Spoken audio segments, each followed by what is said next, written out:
Is Medicaid something that you want taken away? Like, would that be a big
you gave the background for how that works. Is it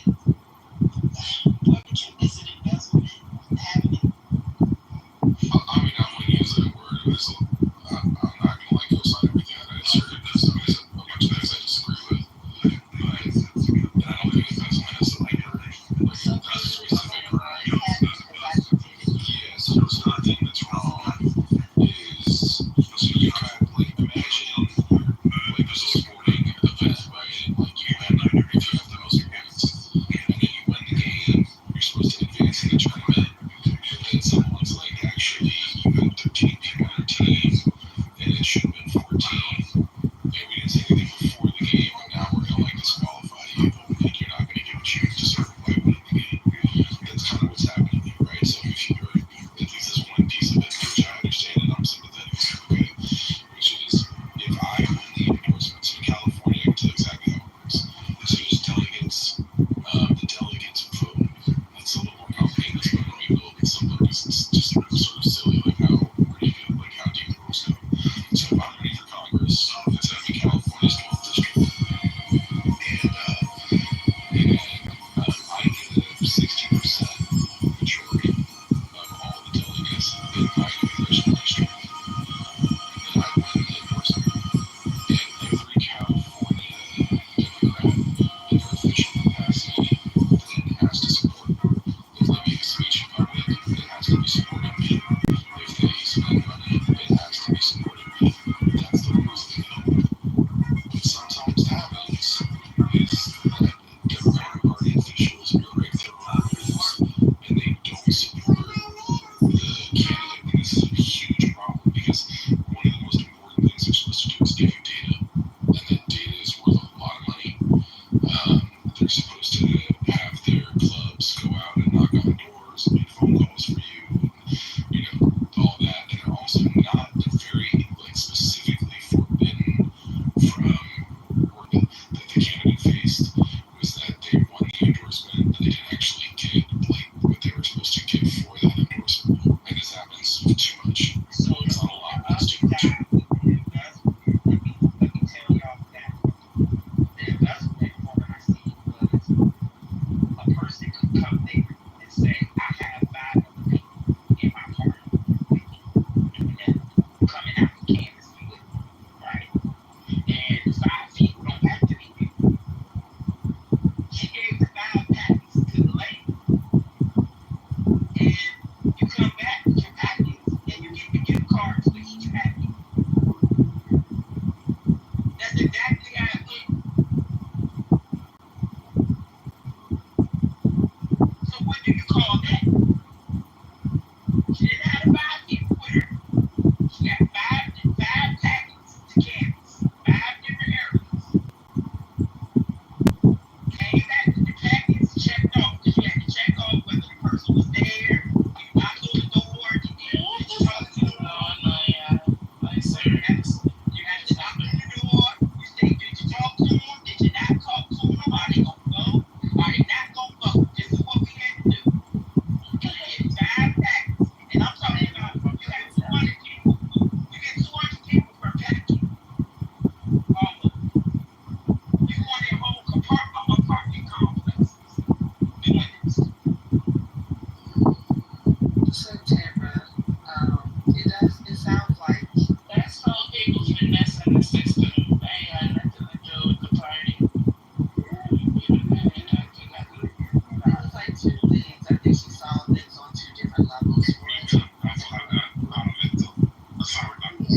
and then you get to see like fraud, and now you like disrespectful.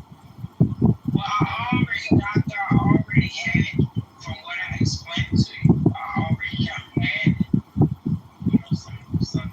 some feelings, just regarding what the elders, just sitting in the seats.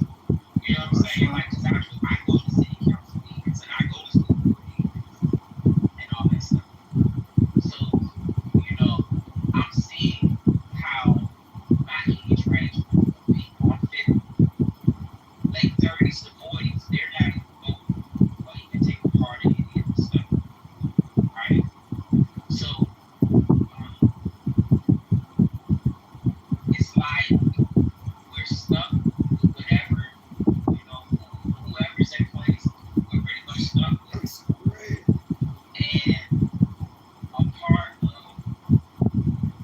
these different things is what you're supposed, it's your civic duty.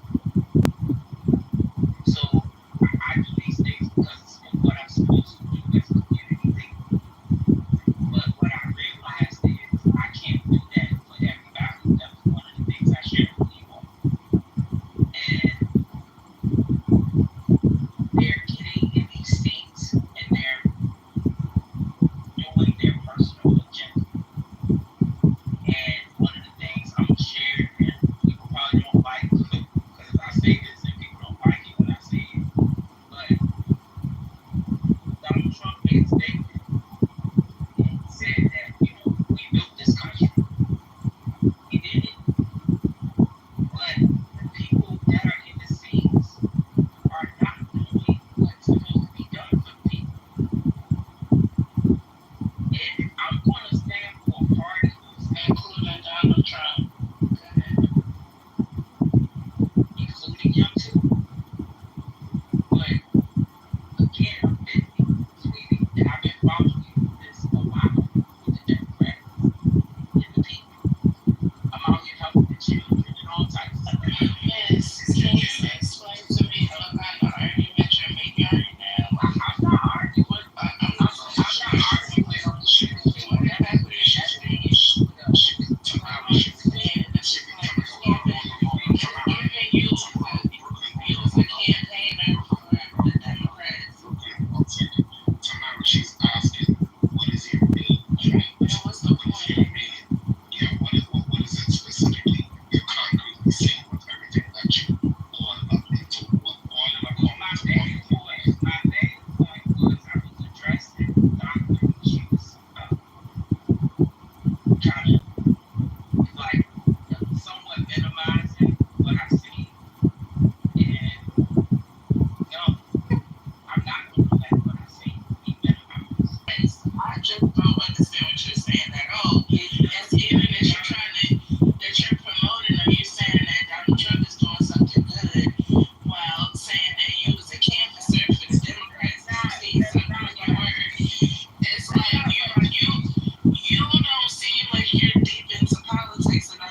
Donald Trump said we built this country. I want to know who you think we met.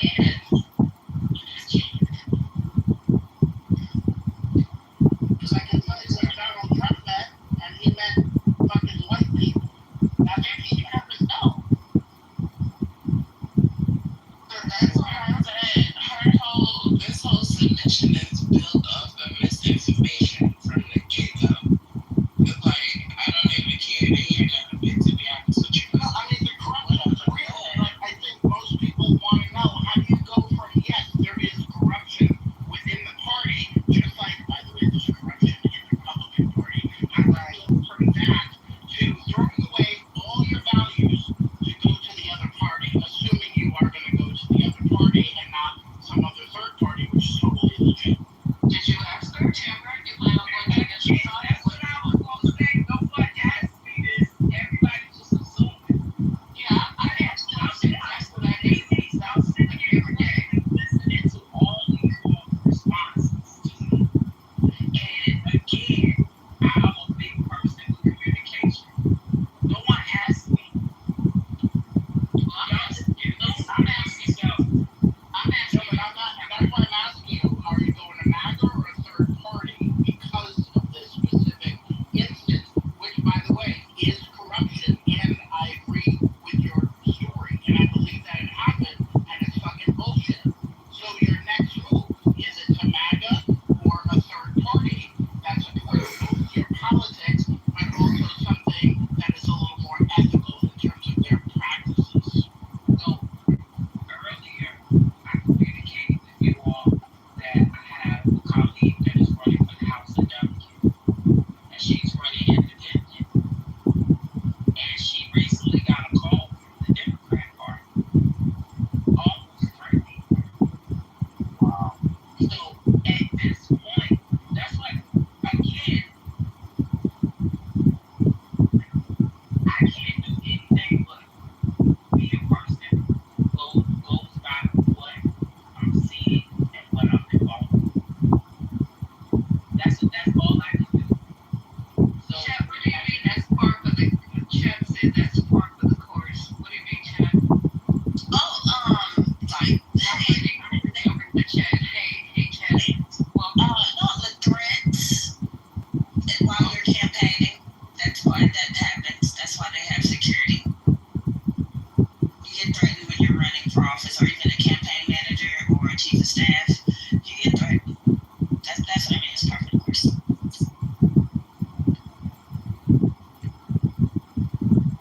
is that unique to one party? Absolutely not. Absolutely not.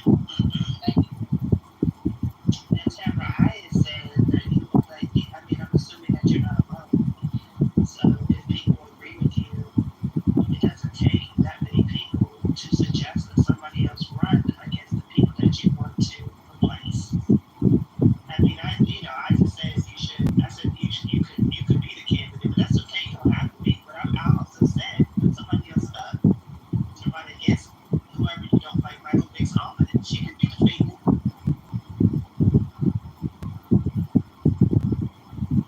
For me, it's not more so not necessarily personally liking the person. It's just about what they produce and what it will people. I mean, it's not a personal thing. She didn't have it, you got to run against her. But it came on your job. If you already me say that, She will surely get the office if she has right, that was all my statement. Okay, so Tamara, I'm a little frustrated because you have like one foot in and one foot out, and you sound like you're passionate enough to have both feet in. No, I'm asking you with what I'm seeing. I'm just saying, if you don't like your representative, if you don't like Michael Vick's on, and other people like so the one thing that you can do that's real basic. I don't know if you want to out yourself, I guess, but so have somebody put up a poll or put up a Facebook post and say, I'm really tired of our local representation. I really want to change on city council. Who's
Virginia has the highest county. Loudoun County. Look up Loudoun County. You said California. Look up Loudoun County. You just said that's it tonight. You just stay on mute. I was listening. You was doing a lot of that extra sleepy talk. Mute up for now. Forever. Thank you. Y'all can continue. I understood some of it, and then the rest of it, I didn't understand where there was an issue or what's going on. Yeah, You know, and okay. yeah. I mean, we partly invited this conversation because we were talking about, everybody was criticizing the Democratic Party, and the whole question was, whether or not the whole party is weak, or, do we need to do other things, do we need to have fighters, what's going on with the Exactly. They are fighters. It's just, to me, it's getting a little bit to the point where, like, what's going on now? What have we, all the stuff that's happening for the last, let's just do 30 days. I'm not going back any further. What have we seen that's showing us that the Democrats are stepping up there trying to take advantage of this fucking way or whatever? I'm not gonna sit here and bash them all night. I'm just asking questions, and it's not to be bashing them. It's more informational. Maybe I don't see it. Maybe I don't know. But it's saying that all the polls are saying that those polls show the party's favorability as record low. I just pulled up another one. So I mean, this is what we're going into the midterms. I'm just trying to understand, like,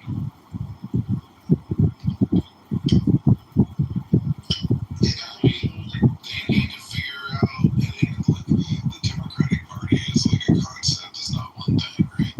You got your local clubs, you got your county, you got your state, you got a bunch of different federal institutions. Like, there isn't one thing, even though I know we talk about it that way all the time. So some places they do a good job. Like, I think the Wisconsin State Democratic Party does a pretty good job, for example. I like that, yeah, definitely that. You might know better than me because you're right there. But like, I think Anderson Clayton, who's leading the North Carolina Democratic Party, seems like a young, energetic person who's got some vision for making things better there. So like, there's good Democrats out there, but they need to seriously work on their overall brand. They need to seriously work on their fundraising. They need to spend their money better. Like, there's a lot of work that needs to be done, and I'm just afraid that I don't see a lot of it happening. One of the main things that they need to stop, that they need to do is they need to paint a vision that is theirs.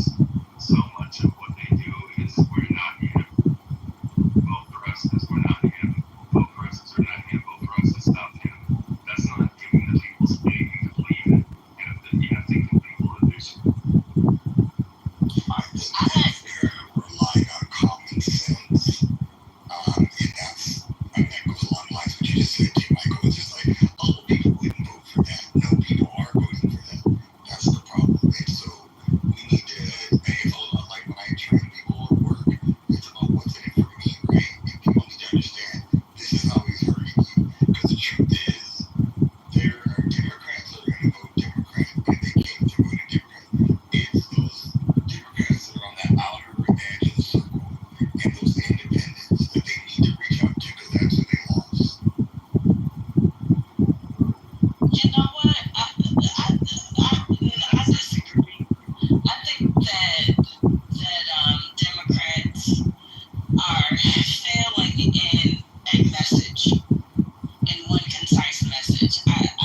It's great that other states or cities or whatever, that their specific Democratic Party in that city or state is doing well, but that does not matter when the party has a messaging issue. For instance, this whole thing with Trump, right? And the Epstein files. This is a slam dunk for Dems. A slam dunk. Like, why aren't you letting the media? And I'm a Republican. They let it go for Trump. anti-Trump, and I'm not MAGA, but what I think is like this is an easy win. Why aren't you flooding the media? Get your congressmen and your senators out there flooding the media, saying that we're the party of transparency. We are the party that wants to let the American people know that we want these things exposed. So whatever that messaging is, you can tell that they are conflicted on the messaging because they haven't come out with one concise message, right? Like this is just an easy win, and they're quiet. You know what flooded the news today? Mike Johnson, one person, when the Dems should have been standing on it. And I think like that is a misstep. And what we're seeing is Dems aren't loud enough about what they get right. That logic is Well, I think Michael Not logic, not even here to like the parties. But if you're saying to people that have repeatedly shown you they do not care, now they could try. It would be nice to see them try, but I don't think it's gonna work. These people have shown time and time again they don't give a fuck. Whatever twist and turn he makes, they'll rock with it. So I think appealing to logic, appealing like logical thing, like this is what he's doing to you. I don't think it's gonna work. I'm gonna just be honest. I don't think it's gonna work. But what I'm saying, you talk about anything that he did, you can touch on it, but make the case that you are there for the American people instead of being anti-Trump. That you are patriots, right? You carve out the messaging for your party instead of just being anti-Trump. And it's like almost second nature for y'all sometimes. It's like, oh, the Trump, we don't care. You gotta hold on to the people you have because you did have like, To ignore MAGA and act like that's who's running the party. So I mean, it is about Trump whether we like it or not. That's literally it's not even about being a Republican. It's about being this hardline MAGA, with these really extreme beliefs, and it's the culture. This culture is anti. So anything you say, if you could get enough hecklers or whatever, that's just that they're gonna go with that because if you're gonna answer, it's gonna be a waste of time. That's just really what I think. I also think the Dems fancy themselves as the adults in the room. Now that sounds good in theory, but when you're involved in a fight, when people have forgotten the rules to the game and have circumvented the rules to the game and decided they're just going to make it their own and go at it that way, it seems honorable to be the adults in the room, but while the entire game has already been, they've moved on from the game. And forgive me if I'm explaining this to sound scatterbrained, because it does when I'm trying to articulate it in a way that makes sense. They don't, they consider themselves the protectors of the democracy at this point, and that there's one party who's completely gone off the rails. We are not going to participate in that. We are going to hold the line. We are going to protect the institutions, and we're going to wait until they self-destruct, in some capacity, instead of getting down in the fucking mud and getting your hands dirty and playing that same game. That's the only explanation that makes any sense for not messaging or not taking advantage of something like this. So I understand both sides of it, but what does it really get you? And I guess if you're playing the long game and you say, I don't want to participate in this foolish ass childishness with these people, not only that, but our constituency doesn't like that shit. But the other side of it is your constituency also wants to see you fight back. So it's a confusing messaging, and I think all of it renders them to just stand still.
to be fair, I was trying to gather the angle that you were coming from. I think in terms of what you meant, like, are you dissatisfied with the Democratic Party? Are you using your local party as an example of carrying the torch for the entire now?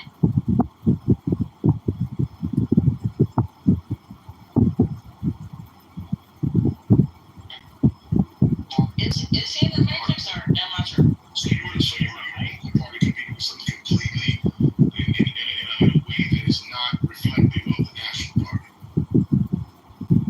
But from what you were describing, even with how they're handling, like, the only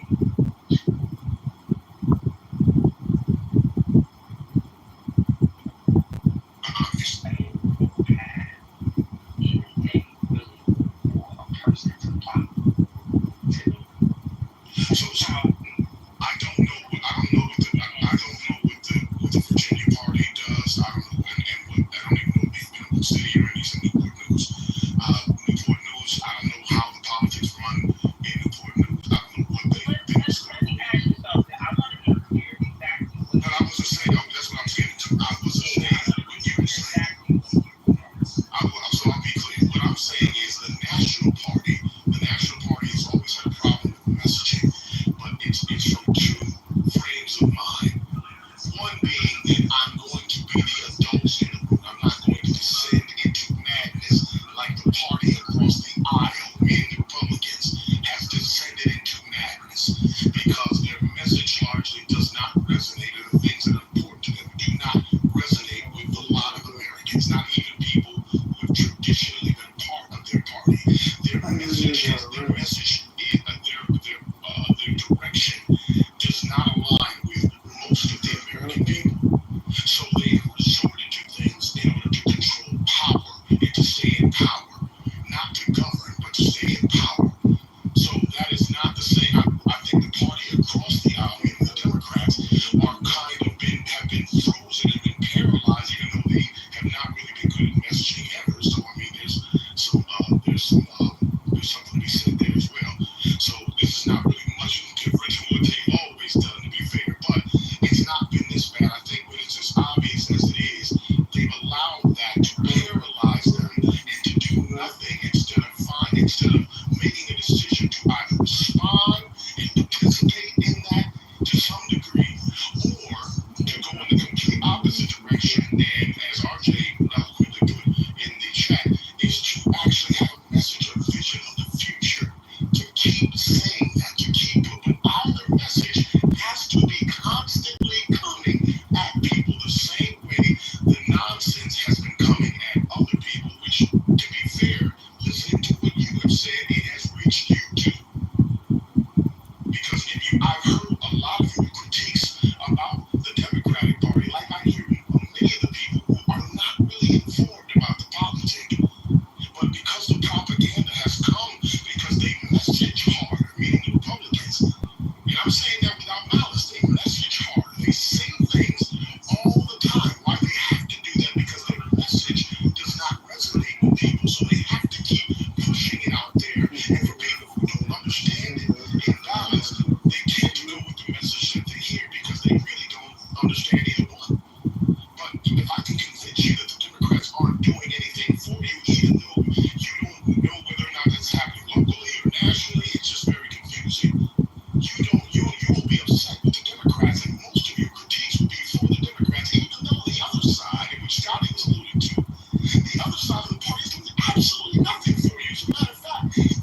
she is. This is who you have to get messaging to. This is what I'm saying. Exactly. Very difficult when you kind of running up against a wall. Like people do not want to hear certain stuff. Like they're just kind of resistant to it. That's just what I've noticed. We spent Quinn, and you noticed before the election came, we spent hours Brooklyn. You was there telling people, all right, y'all know you finna do X, Y, and Z.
another problem is the Republicans and the MAGAs, they fall in line. On this side, we kind of have a problem with the left and the centrists. Thank you. The left and the centrists, getting in line. But this whole like thing about we're losing and all of this other stuff, y'all have lost too. Like actually more. So I mean, we'll win again. I just don't think it's nothing. Huh? I said so. Right. That's exactly. That's my sentiments exactly. So we lost.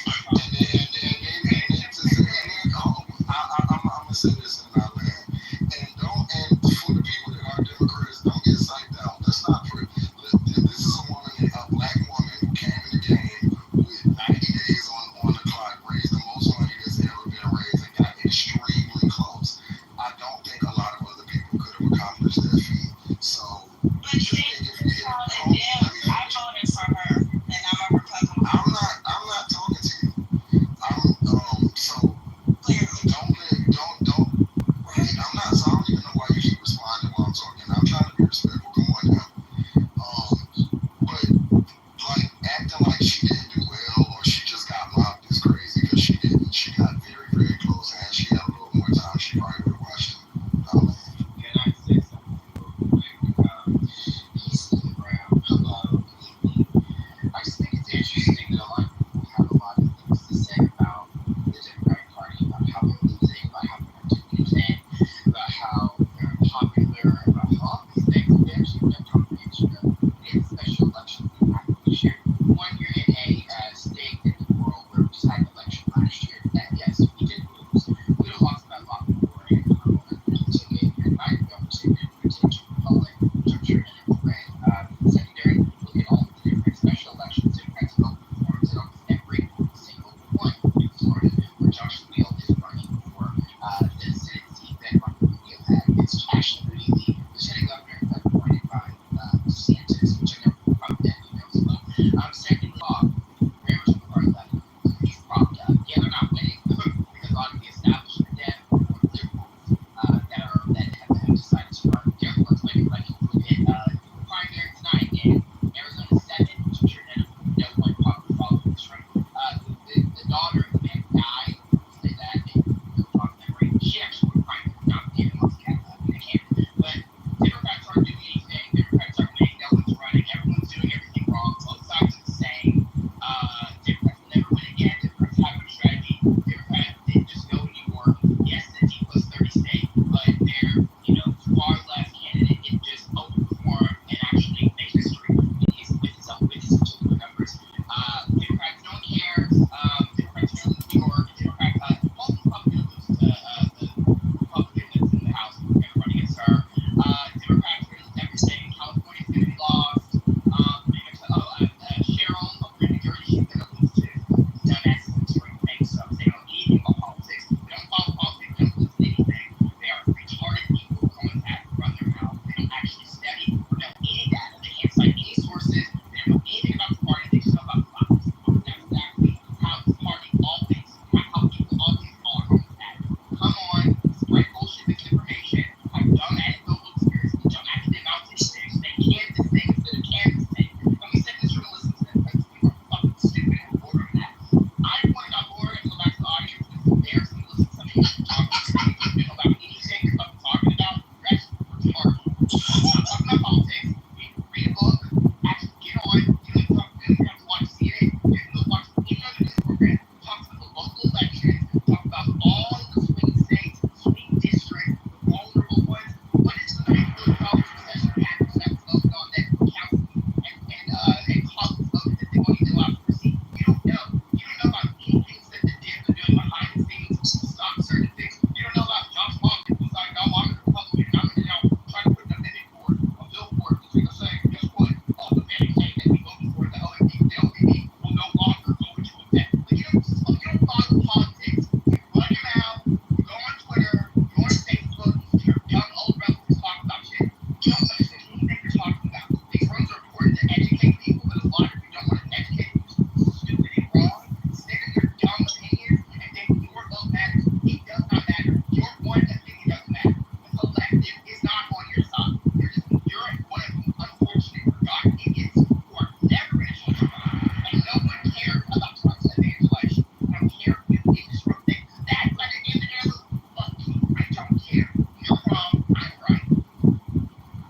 Okay, I agree. And hold on, hold on, hold on. Have you tried No, something?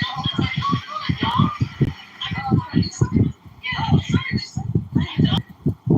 I agree with Matt, except for the name calling part, but I agree with what he's saying. So this is spaces to learn. I don't really agree with calling each other names. I don't. Because, stupid, ignorant, dumb, all that.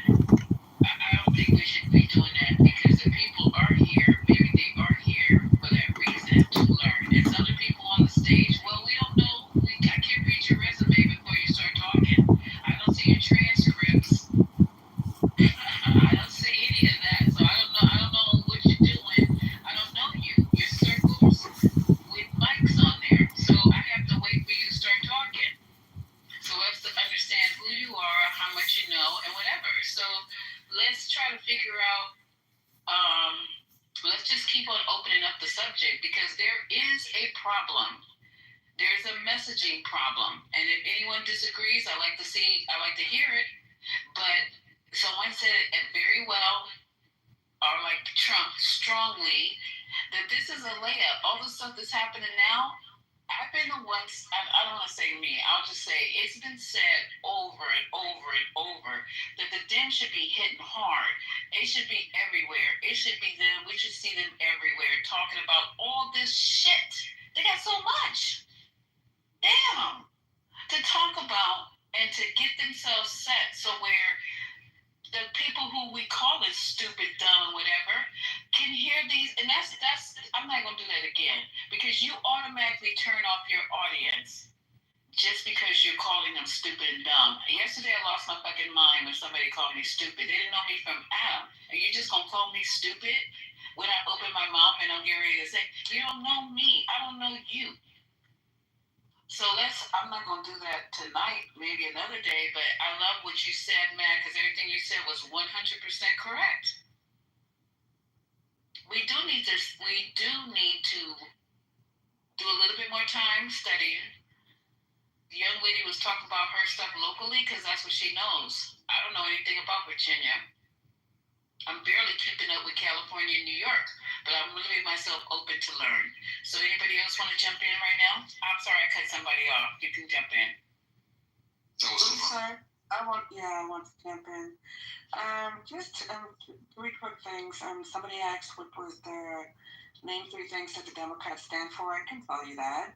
It's maintaining the social net for those who need it through Medicare, Medicaid, and universal health care as much as they can.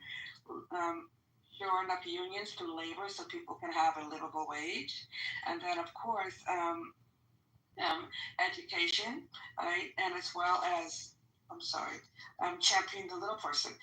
As somebody said something about Mike Johnson went on air and called for the release of the Epstein files.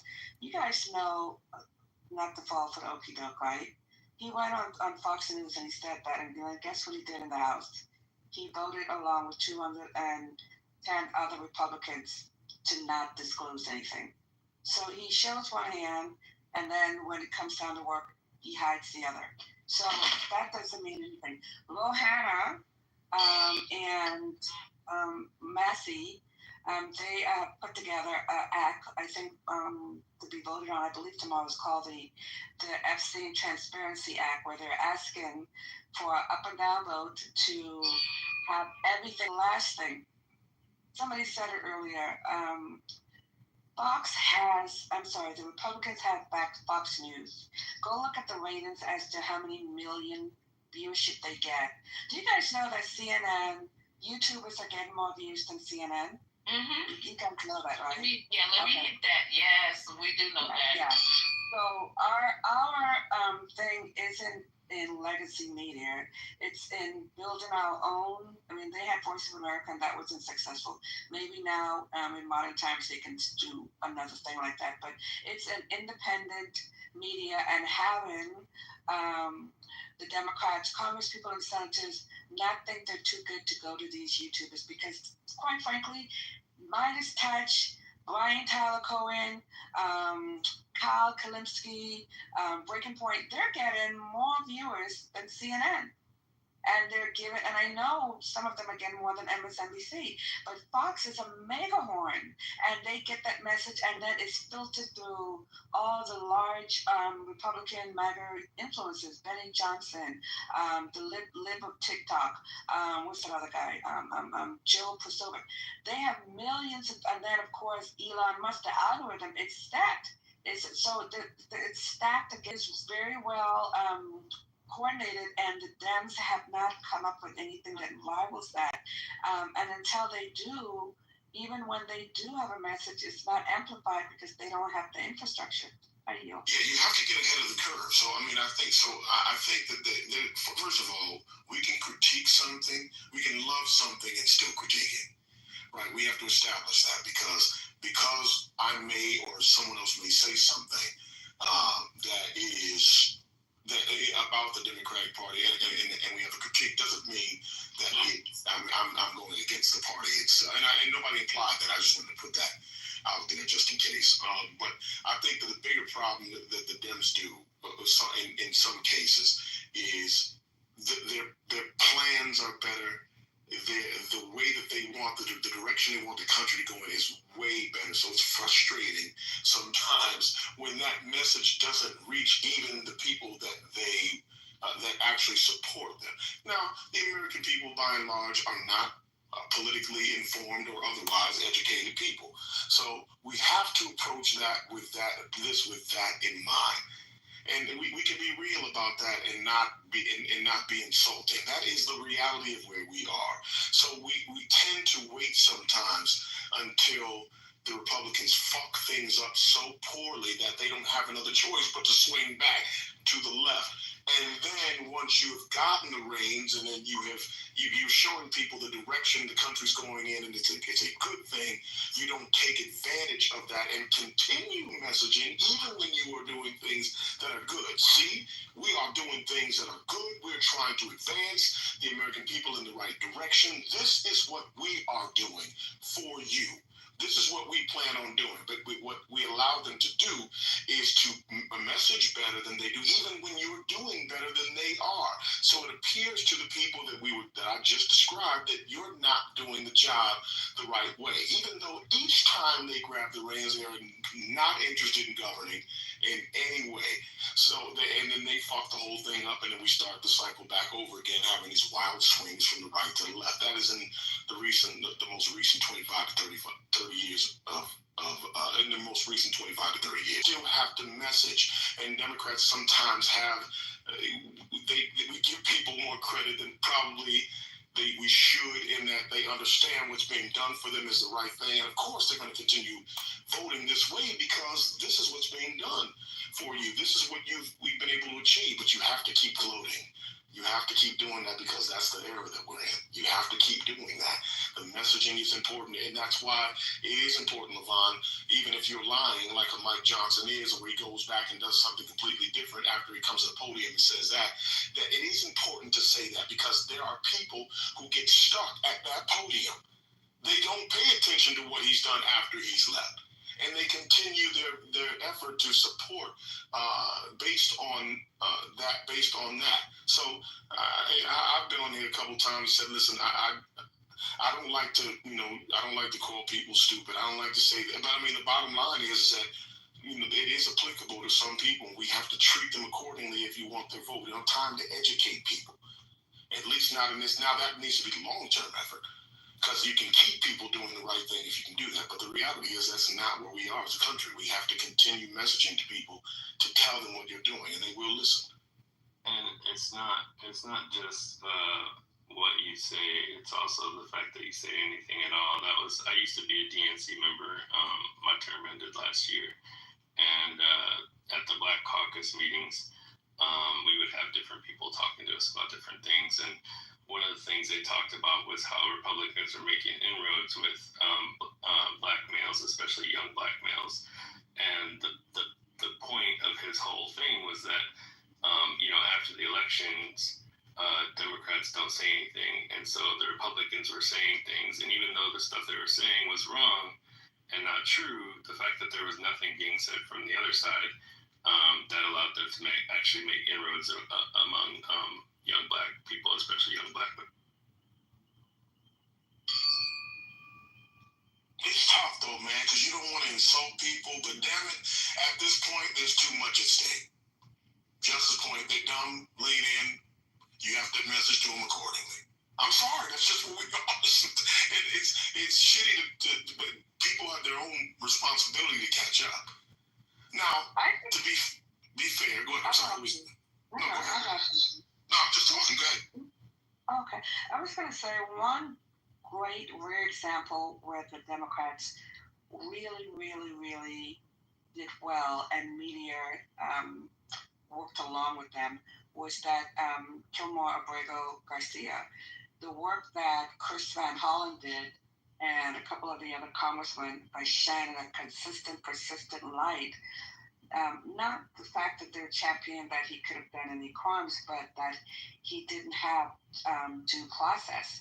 And I will tell you, if it wasn't for his work and the media constantly giving a spotlight to it and the other Democrats, keep banging the drum, he would not be in the United States. They'd have kept him in CCOT. And then they got shy because they weren't sure, the Republicans wanted to pick the possible human trafficking. But they did an excellent job. And I will tell you, some may not be able to see it, but Trump, two main platform ideas, he's underwater. He is not plus with immigration any longer, and he's not plus with the tariffs any longer, and even his own people hate the big ugly bill in polls. So they have made headway in those three areas. They just need to find a way to flip it and say what they're going to do differently in small bite-sized words and meanings that people can understand and not, big policy papers or what have you. But they have made headway, and I'm thinking that they're on track on flipping the House. Unless they do something, they gerrymander or whatever, but they're on track to flip in the House. Pumped into that judge race. We saw that Democrat that won in Iowa. Broke tradition. We saw, I think it was, even in Florida, the two races here, they didn't win, but they came very close. And that was Matt Gaetz' old area, which is very, very red. They came incredibly close. So something's brewing. They just need to keep on doing with more fury and more simplicity. Donald Trump talking about not wanting to reveal the Epstein problems. I don't know if there's an actual list, but I'll just say problems. And if anything's revealed that he's on it or people in his party that he's associated with it, they're on it. There are many reasons I would imagine why they want to keep that private, because it would make the country possibly want Donald Trump to be impeached, because that's really bad. I don't care what people say when you're doing stuff to children, allegedly, right? Because I don't know and not wanting people to know. There was video of him in media and stuff hanging out with Epstein, so I don't know. I just think that it's a really strange time to try to have something covered up, because he knows that if that was revealed, that it would cost him. It would also be funny if Elon Musk used his capabilities and hacked or found that list. That would be weird, or found something related to that. That would be weird. I don't know if there's an actual list, but if he found the problems, that would be huge. That would be wow. Nobody is doing none of this. But now they're saying he did it. No, I know they're not doing that. I didn't say he did it. No, I just think that it's important that we keep set expectations, and I don't want us I feel like we get we say things that sound good to us, but we have to remember what type of constituency, and meaning the millions of Americans that we're dealing with. And I would just, go listen to some of these podcasts and just go look at how many viewers they yield, and just look at the ignorance and how, I just think that all of it, I think LaRon was right. Keep your head down, keep doing, what we've been doing. Do the work under the cover of night, because getting out there, trying to beat them at I don't think so. And I don't think this was. Yeah. So, I think that everybody can agree on certain things. Like, I don't care what side of the aisle you're on. You probably have agreement around the fact that our education system needs to be rehauled. I mean, there are things that we could talk about that we probably agree on that would get us closer to some type of cohesion than, always being on one side or the other of the aisle on every single issue. You know what I mean? But where is that? What, like in the past, where has there been a place where we all were like, oh, this is bipartisan, we all agree? It's not. We're not there as a country. I just think that we should really take. We're not. Even if we do agree, the pride and the attitudes on both sides are not. We're not conceding. Both sides are not doing that. So You kind of took the stage from me. But listen, okay. So are you saying that there's on both sides of the aisle, they're on opposite sides of the fact that we have a housing problem? They don't care. It's just that they don't care. People would rather be racist and be poor. They don't care. They keep showing you that. And the thing is like we keep being like, oh my God, they still gonna stick beside them? Yes. They keep showing you they don't give a fuck. And it just gets exhausting when we keep being like, well, if we do this message, they don't give a fuck. They don't care. You doing all of this, just do the stuff the stuff that we learned in civics to try to flip the party. And then when it's time, we can, surprise bitch. Now we have plenty of agendas. The agenda right now is to just get this motherfucker out of here. And that should be the agenda. Yeah, but is there one thing that both sides can say, you know what, we agree that this is something that needs a change, that something has to be done? Oh, no, there's nothing. No. No, but you're both being a little disingenuous about that. Of course, there are things and places where we can find agreement. What is trying to be? There are, but there's several things that we can find agreement on. The problem is that we don't all prioritize the same things. So because I think healthcare might be important, you may think it's important too, but you don't prioritize it over immigration because you've been convinced. Well, and I'm not saying you, I'm saying in general. Because there's some people that don't prioritize it over immigration. Why? Because they've been convinced that immigrants are taking their jobs. And because they're taking their jobs, that somehow this is more important than their health care, at least in the point where you're asking them that. So yes, to answer your question and to answer her question, there are places where we find agreement. There's several places where we find agreement. What we don't find is where we prioritize those things. And because we don't prioritize them for different reasons. Some of them are quite fucking stupid. And you can't find middle ground with people who don't have a fundamental understanding of what it is that they are either critiquing or they agree with. And you can't use logic on a person that says that if I'm saying, hey, you're gonna lose your health care, these things are vital, and you're still talking about a trans person in a bathroom in California and you live in Kentucky. We don't have a middle ground, baby. It ain't nothing that I can do for you. And me continuing to spin my wheels talking to you, and that's what you care about. You have heart disease, and these are real things as a person that works in insurance that I've dealt with. You have heart disease. You are at risk of dying within the next 7 months. So there's no middle ground there. There's no because you're not logic. You may understand healthcare is important, but you think a fucking drag queen reading a book at an optional Barnes and Noble thing is more important than that. You would rather hurt or get something done about that than get millions of people health care or get millions of people raising wages or something. So when you have people that think like that, they're like, where do you come together at? And there's no really coming together. But that was my issue or my interpretation of prioritization. If we're saying, like, for example, immigration.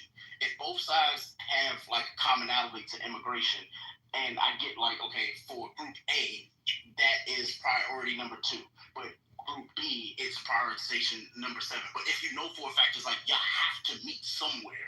Like, why not start with that? If you both know that is on your checklist of things to do, why not start there and then We've done that, and then they every time. I mean, just mad that they've rejected it. So I just think that trying to persuade them is just a dead. I think everybody we're gonna have to get newer young people that are just starting to get that are just coming of age to vote, and the people that sat out or whatever that didn't have. Those are the people we're gonna have to focus on. But this messaging that they're doing to these, I would say, radicalized right wing people is just we're gonna look goofy doing that.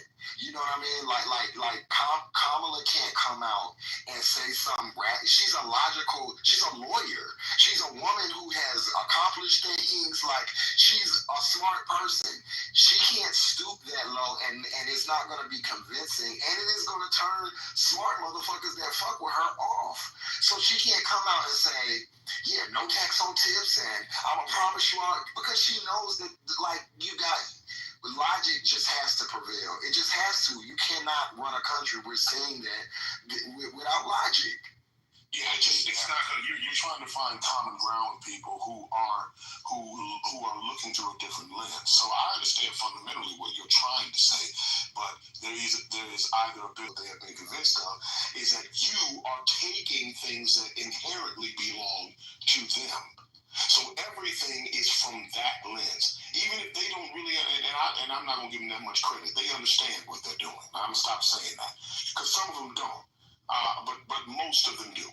They understand that what they feel like is that you fundamentally is that you are taking from them, or the people are detracting from them. That's the whole basis of what people have a problem with, or those people have with immigration, and the others have been convinced of. So what you're saying falls on deaf ears with them, not with other people. So you have people trying, as Jess was just saying, you have people trying to extend an olive branch to people who aren't interested in that. So what you're going to have to do is you're going to have to find a way around them. And the good news is that there is a way around them. We haven't spoken to people. There's a large segment of people in this country, if we're just talking about voting, who just don't fucking vote. Now, they are a problem too. So they are a problem in the sense that they are apathetic and pathetic as far as I'm concerned. But we have to address them in a way that is that speaks to whatever it is that they think is not being addressed. So there is ground to be made perceivably with those people. With the ones you're talking about, there is absolutely no reason. I have no interest in talking to people who are fundamentally invested in my demise. I don't give a fuck about them. I wouldn't piss on them if they were on fire. I'm not gonna be polite and not call them dumb. Bitch, you are stupid, and you're trying to kill me, like, and literally actively trying to kill me, and I can't call you stupid. Oh no, I'm gonna call you stupid.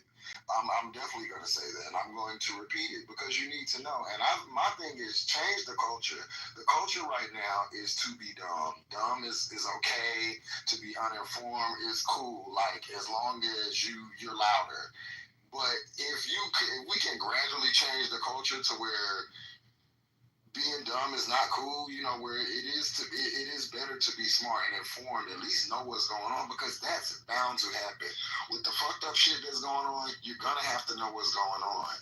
And when this stuff starts hurting people, because it will, and as a person who works in insurance, it's wearing people out already. All fucking ready. And we are a year in, bro. Like, you gotta think, this man's approval rating has dropped. We're not even a full year in.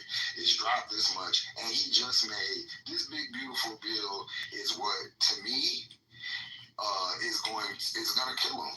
It's going to clip a lot, because it's going to affect a lot of people in Texas, Georgia, Florida, South Carolina, the places that he won overwhelmingly and that have went for him, and they are seeing, I talk to him every day, how stupid and how much they are gagging, like literally gagging. That insulin that was $35 that they enjoyed while they were talking about, Sleepy Joe and all of that.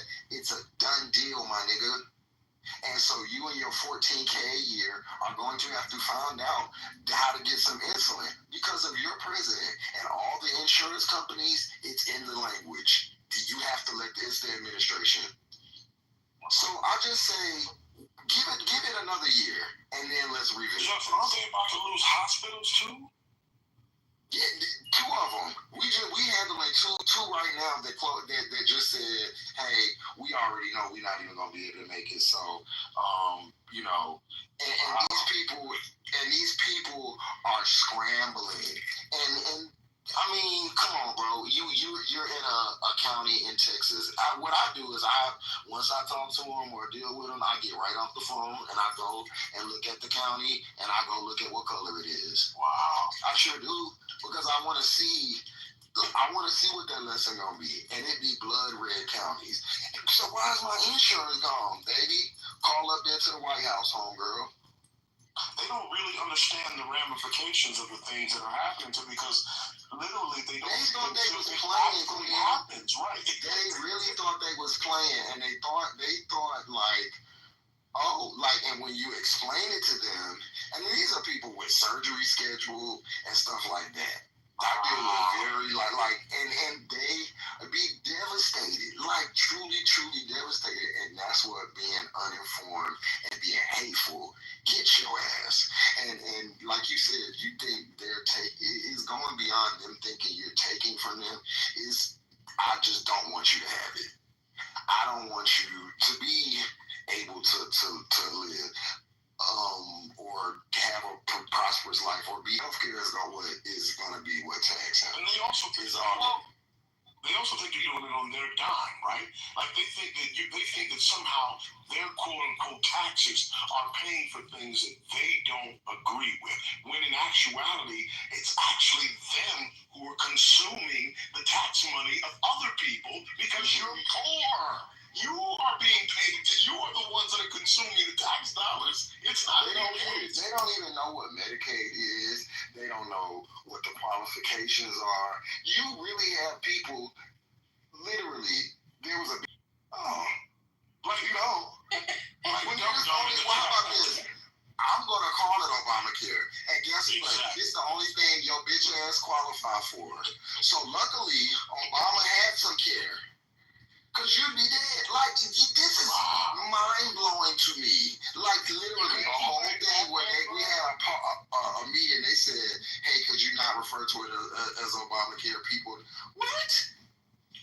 Wow. The crazy thing about that is the ACA has some of the richest benefits of all plans.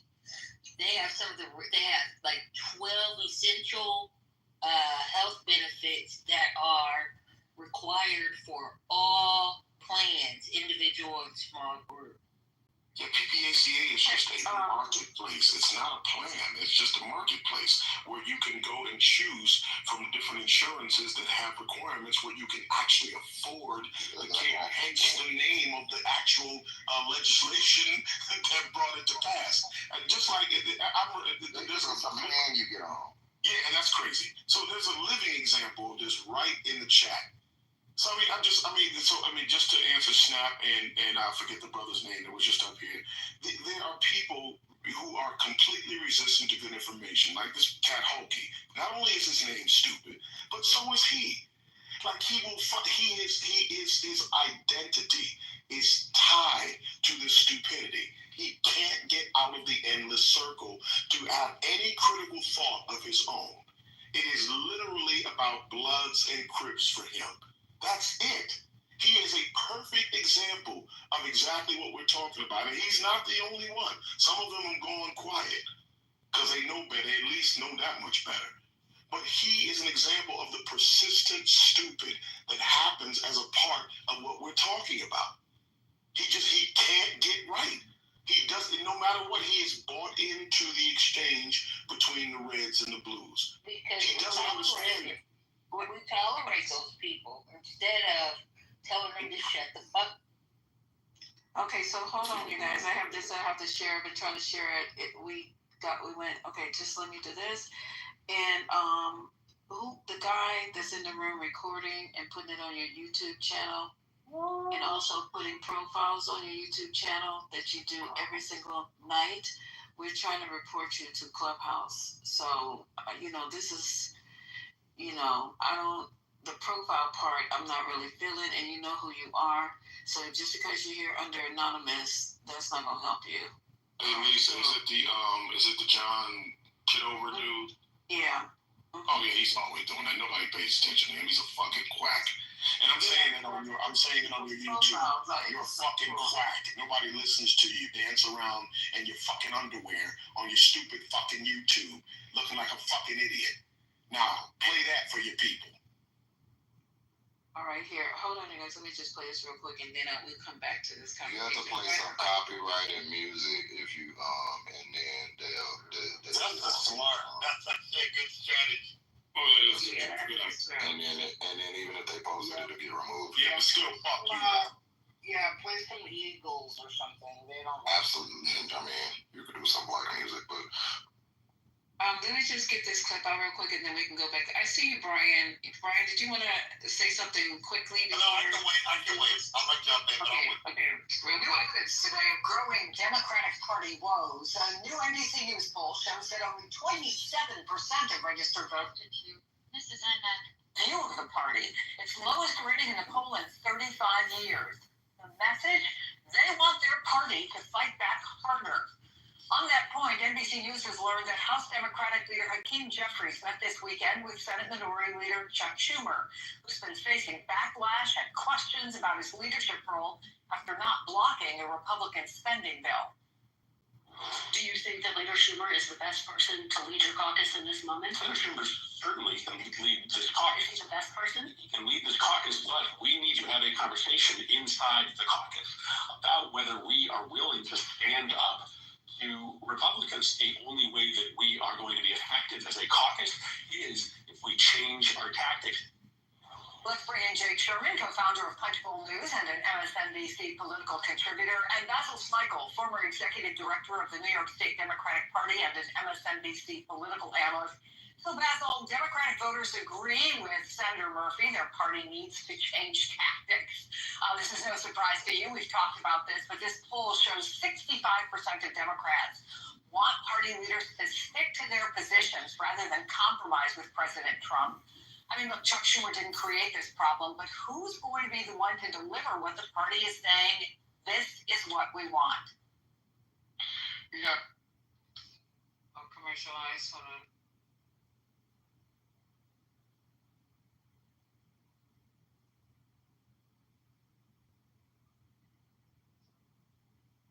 Yeah, I mean, it was a very tough poll. Let me just off the bat say that.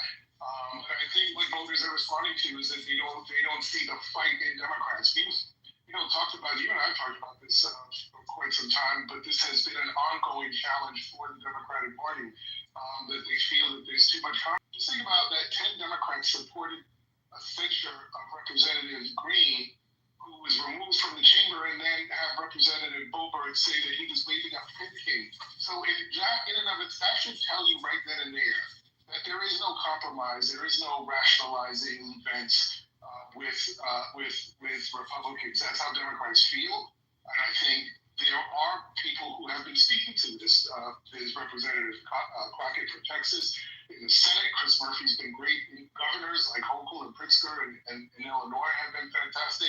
Even mayors like the mayor of Baltimore and the mayor of Cleveland, for example. So there are Democrats all over the country that kind of represent the next generation of leadership.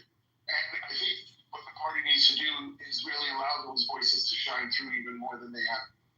Jake, while Democratic voters might be eager for a fight with Trump, you folks at Punchbowl News report that many more Senate Democrats than just the 9 who voted with Schumer agreed with his ultimate decision. So what's going on here? Are Senate Democrats out of step with voters? Are older Democrats out of step with voters? What's happening as you see it? And look at these, as Basil points out, not great poll numbers for Democrats. Well, first of all, I don't mean to minimize this because I think Democrats have a lot of real problems. but they have almost no tools to fight with. It's just the reality.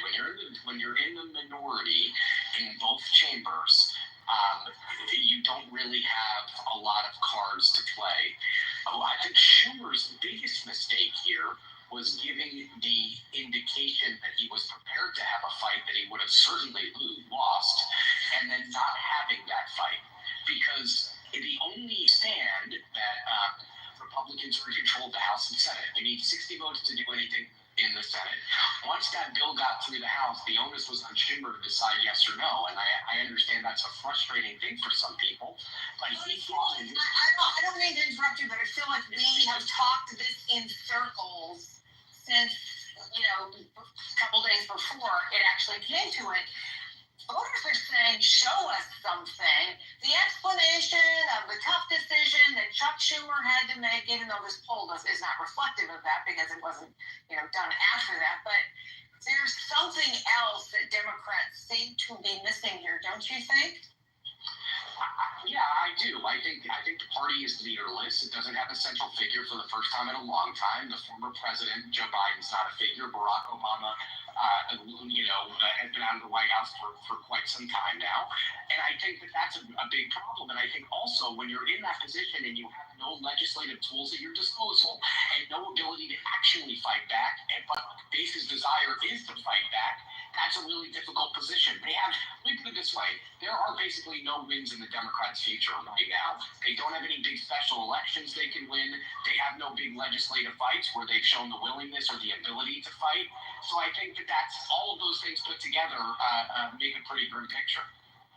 So, Basil, Hakeem Jeffries was on this network over the weekend. He's calling for a day of action tomorrow. And look, I think from the time that Joe Biden decided to step down, a lot of Democrats have shown that they are ready to take action, but here the Democratic Party remains, which this may sound like a snarky question, but is a day of action the best they've got?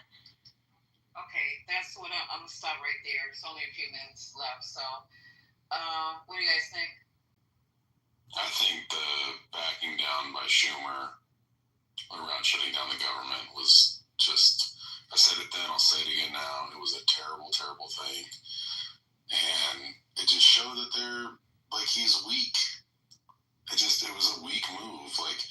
What about what's happened since makes you think, oh, thank God he didn't shut down the government back then? Imagine the horrors that might have befallen us if he hadn't done that. It's what hasn't happened? I agree. And this is, what was that? Yeah, it happened that he tried to stop. You're right. Yeah, exactly. And worse than that, he could have, stood up and showed his values and called them out and said, look at what they're willing to do to tear the country apart, to shut the government down, to hurt all these people. For what?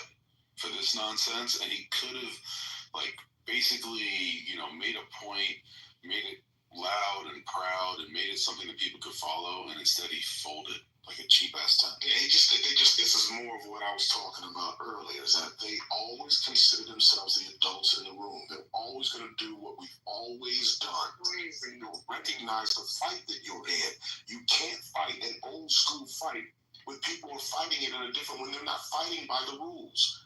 This is not a laced up, this is not you in the ring with somebody else with rules and two laced up gloves. That's not what this is. They've taken off the gloves and they have spikes on the boots. You have to fight the fight the way it's being fought. And that is the problem I have with the Hakeem Jeffries and the fucking Chuck Schumers, is that they want to fight it the way it's been fought because under the guise of, well, you guys don't necessarily really understand or are paying attention to what can happen if we, in some way let the government shut down. If we were to let the government shut down, or this would happen here. You have to fight the fight the way it's being fought. And being the adult in the room is not always the answer. You gotta get rid of Hakeem and Chuck Schumer. That's it. They can't wrap their mind around the school, around the fight. People for this moment. That's They're correct. not the right people. And they won't ever be, by the way. Now, so Scotty, who's up next? If we get rid of I Schumer and Jeffries. I will tell you this as a New Yorker. I don't want to see anybody from New York. I don't want to see anybody from Massachusetts. I don't want to see anybody from California. No disrespect to any of them, but I just need other people. The problem is we need people who aren't there because they're the best fundraisers. But that's the problem. y'all be saying, y'all gonna say somebody. Okay, here's someone who I absolutely love, who is an up-and-coming rising star, who has legislative chops, who understands values, who wins in a hard-ass district to win in. I think Lauren Underwood is incredible. I think she's wonderful. I think she's one of the few people in the House that really is outstanding. Now, is she great at fundraising? Not really. Not at the rate of these other people, but I bet she would run that place beautifully. She's only in like her 4th term though, so she's a little green. But I absolutely love her. I think she's great.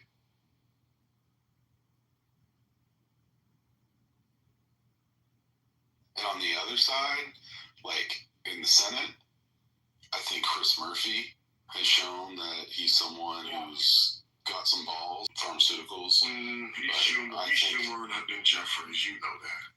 Yeah, I take it back. I feel like Chris Murphy's shown that he's got something. I actually like my senator. I like Padilla. I think Padilla's good. But I mean, the main thing is like, are you someone who can stand up and be, a moral and a political leader who's going to like embrace the values and show the people that like what we really care about and what we're going to do, instead of kowtowing to special interests, which is what, in particular, Schumer has been incredible at. Like, Pelosi, she was definitely kowtowing to money more often than I would like by a lot, but she did run the House incredibly well. Like, her ability to whip votes is legendary for a reason, but, like, Schumer never had that. I don't know. I don't believe in Schumer at all. No, Schumer is definitely outlived his usefulness. And listen, that comes for us all. He has served well, and during time when, Harry Reid's time came for him. Mitch McConnell's time came and went, and there's several people who have just out. Diane Feinstein. Everybody's time comes. Maxine Waters is up next. It's just that there are people whose time, all of our time will come. And I just think they hold on to those reins. But to your point, they've been there so long. They are great fundraisers. But the reason they are good fundraisers is because they continue to do the bidding of people who keep us in that same place. So we have to have people in those positions who are doing the work of the people, big shot, who are doing the work of people and not the work of special interest. And that's the problem in Congress. Those people are completely, the people I just named, God love them. Irrespective of their party, because God knows there's people on the other side of the aisle who don't care, who are completely doing the bidding of special interest. It's just it's the same thing. So they're definitely. But the other problem is this: who's running against them? Have there even been people who've tried to run against them? They don't. Yeah, the Senate, there's more of an opportunity because, Schumer's getting up there, like Durbin's retiring, and he's been the number 2. They do this whole civility nonsense, and they pretend like I can't do that. I have to be respectful. It's like, no, the guy's leading us into a ditch. It's like we should stick with them. It's like starting the same quarterback after like 6 weeks of them throwing 3 picks. That is a great example.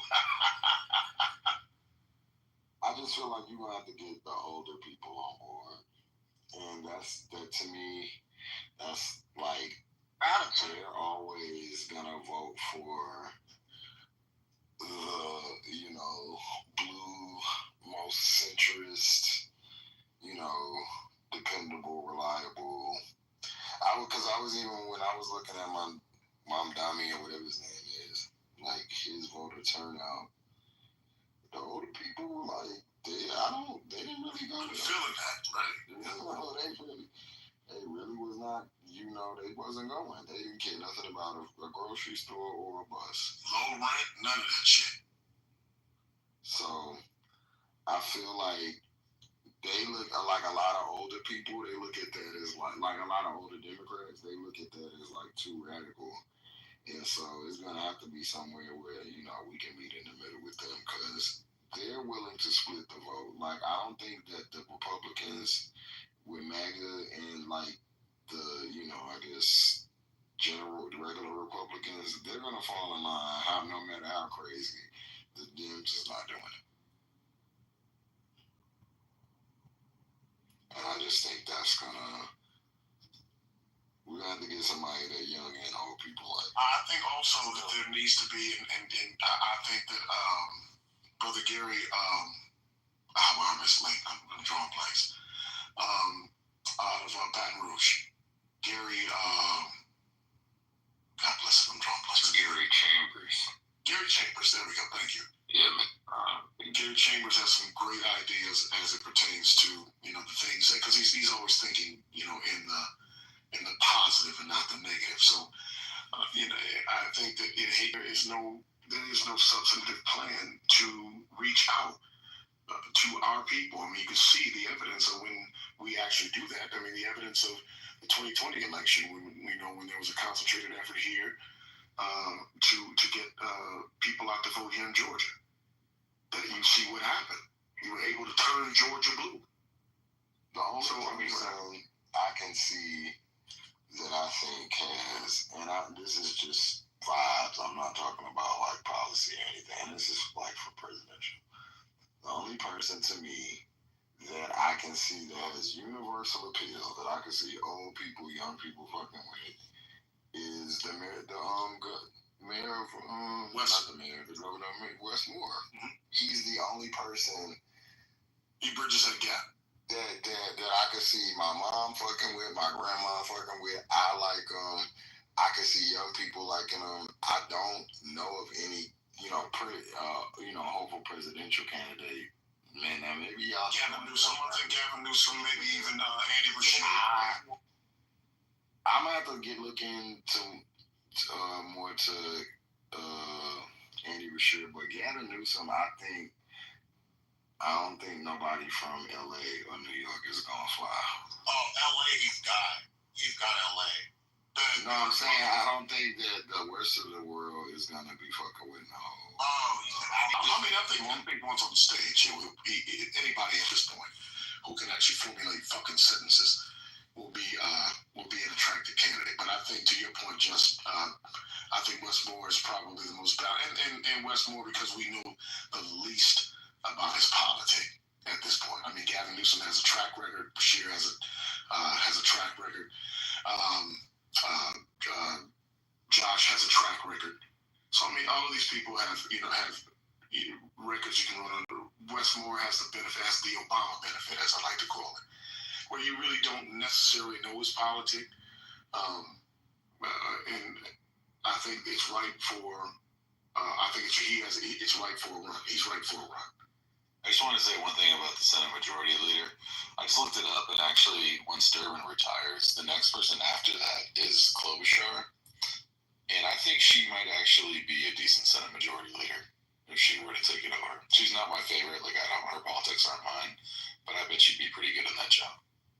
She'd be bad. I don't think she'd be any worse than anybody else.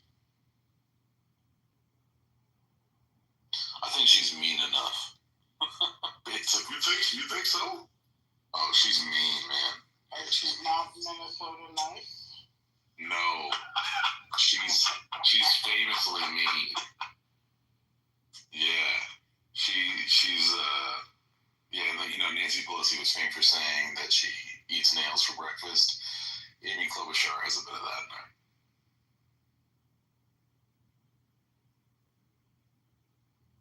Scotty, what you said about Westmore? Oh, I said the Bashir Westmore ticket. That's what I like. Who'll be in the vice president? Bashir, because he'll be by then. He'll be 2-term and term-limited governor of Kentucky, twice elected Democrat in a very red state, with a good record, with a good track record. And Westmore, I think, only has one term under his belt. I think it'd be a good geographical combination and a nice fact. So, you guys, I found an article in the New York Times, so everybody's talking about this. This just started coming on my radar because I didn't know that everybody was talking about the Dems and their lack of messaging and lack of just lack. So this article from the Times from today is Democrats are working on new tactics after losing 2024. And among the ideas being promoted is new tactics is knocking on every single door in a House district and awarding cash prizes for the most effective way to reach voters. The article, I'm not going to read this whole thing because you guys can go ahead and read it. I can't drop it in the thing because I'm on a desktop right now. There is one point of consensus in the deeply fractured Democratic Party that the old ways of doing business just aren't cutting it.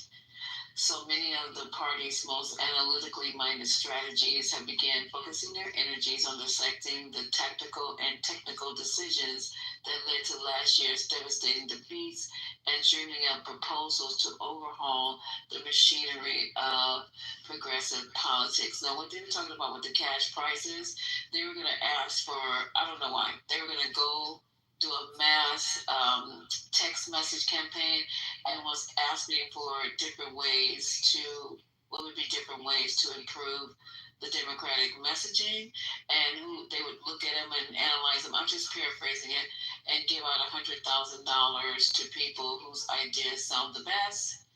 And they also figured out that having people knock on everybody's door is astronomically expensive, so they don't even know if they'll be able to do that. But I don't like either one of those ideas. What do you guys think? It's kind of, It's goofy. Yeah, that is very goofy, right? I don't know what's going on here. But so let me say two things, because I've been listening while I was working. Now I'm home, or about to be home, just about to drive up. We've been talking about the people. I hate to say it, but I think Justin is probably right. This is a long-term problem that we have to. People don't fall for this.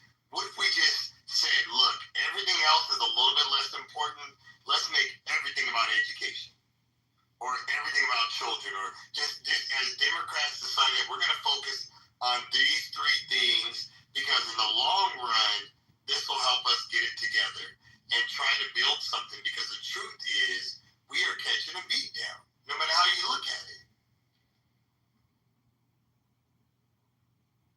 But you never, like, I feel like the Republicans are talking us out of, when you look at the election, she didn't get, mollywopped.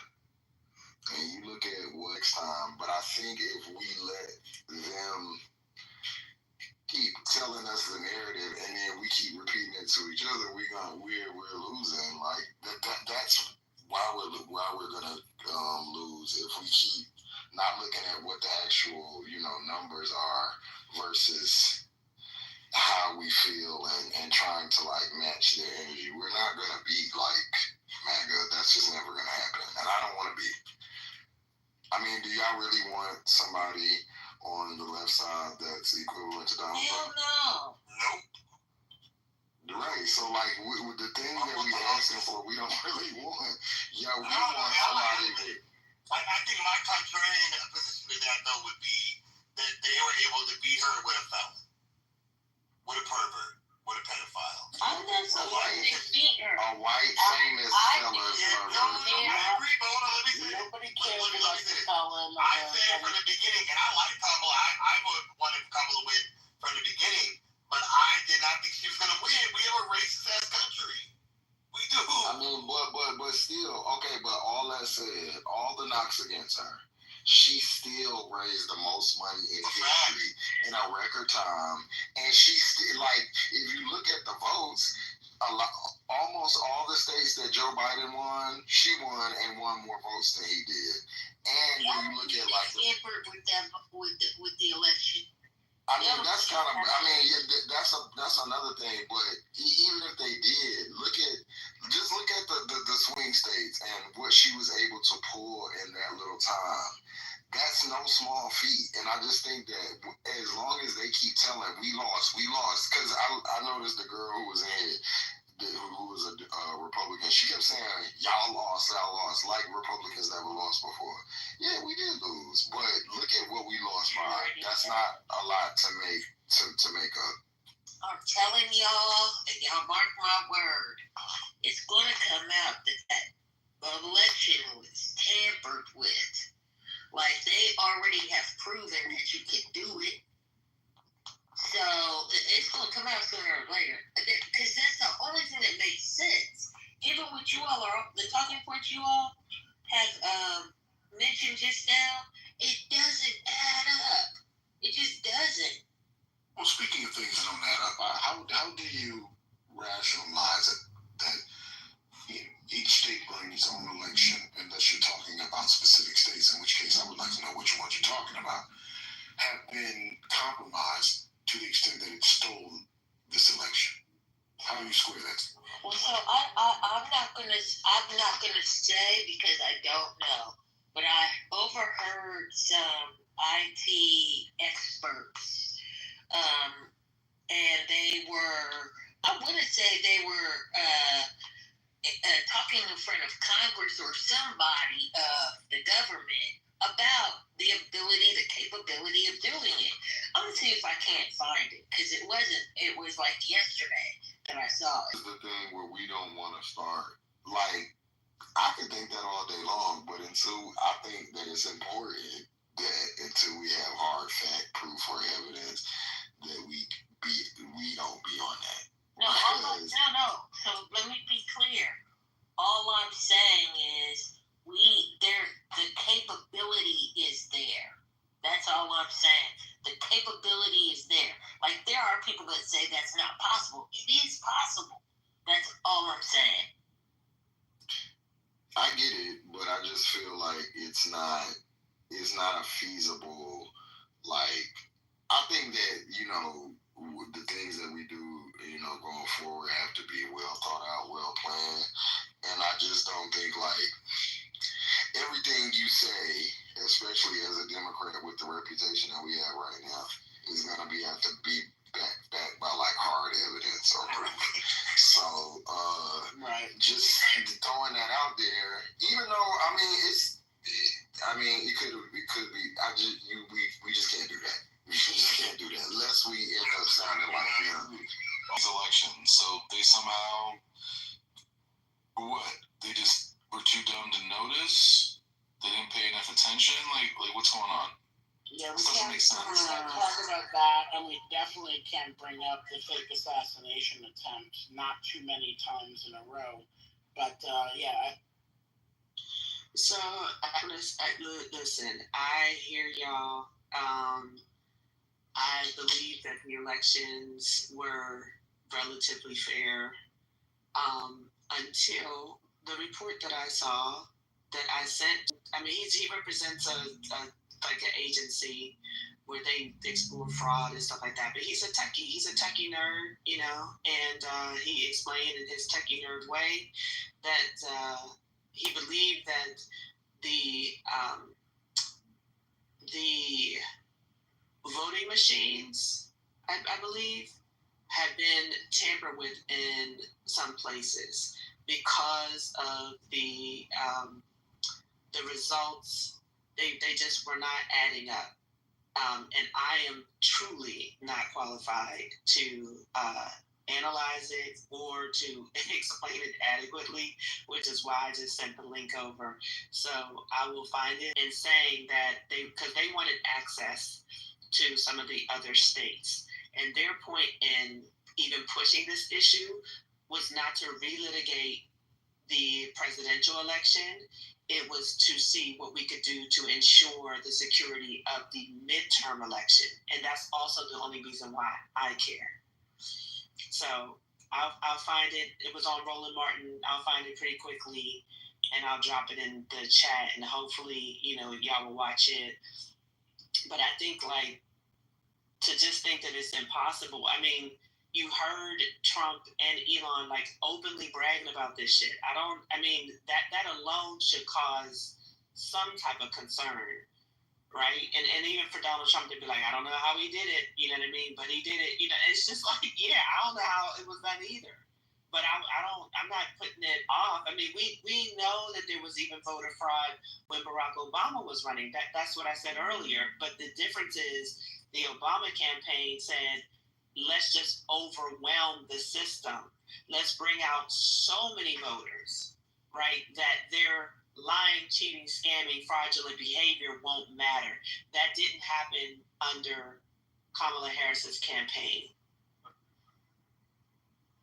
I just feel like, I don't necessarily not agree with you, but I feel like that angle, like, we can discuss it, like, amongst ourselves, but when we start, like, it almost feels like a copycat thing. Like, it's like, okay, y'all say it now, we're gonna say it too. And I just also want to say to Brooklyn, she said, like, she believes in fighting fire with fire. I kind of do too, but I would like for you to look at it like fighting style that you're good at, and I do it, you're gonna beat my ass as soon as I start fighting like you, because that's your fighting style. We have to resist the urge to try to do what they're doing. For one, it's ignorant, and it just is not. That doesn't play well with smart people. Like, we can't do the. We don't have nobody on the side that can do a Jordan Peterson or a fucking Ben Shapiro, because those people are idiots, yo. We just don't have people like that are willing to put their, I guess, intellect on the line to do that. And largely, we don't have enough gullible people that's gonna go for that. That's gonna be like, yeah, like, stupid shit. Yeah, I'm down for that.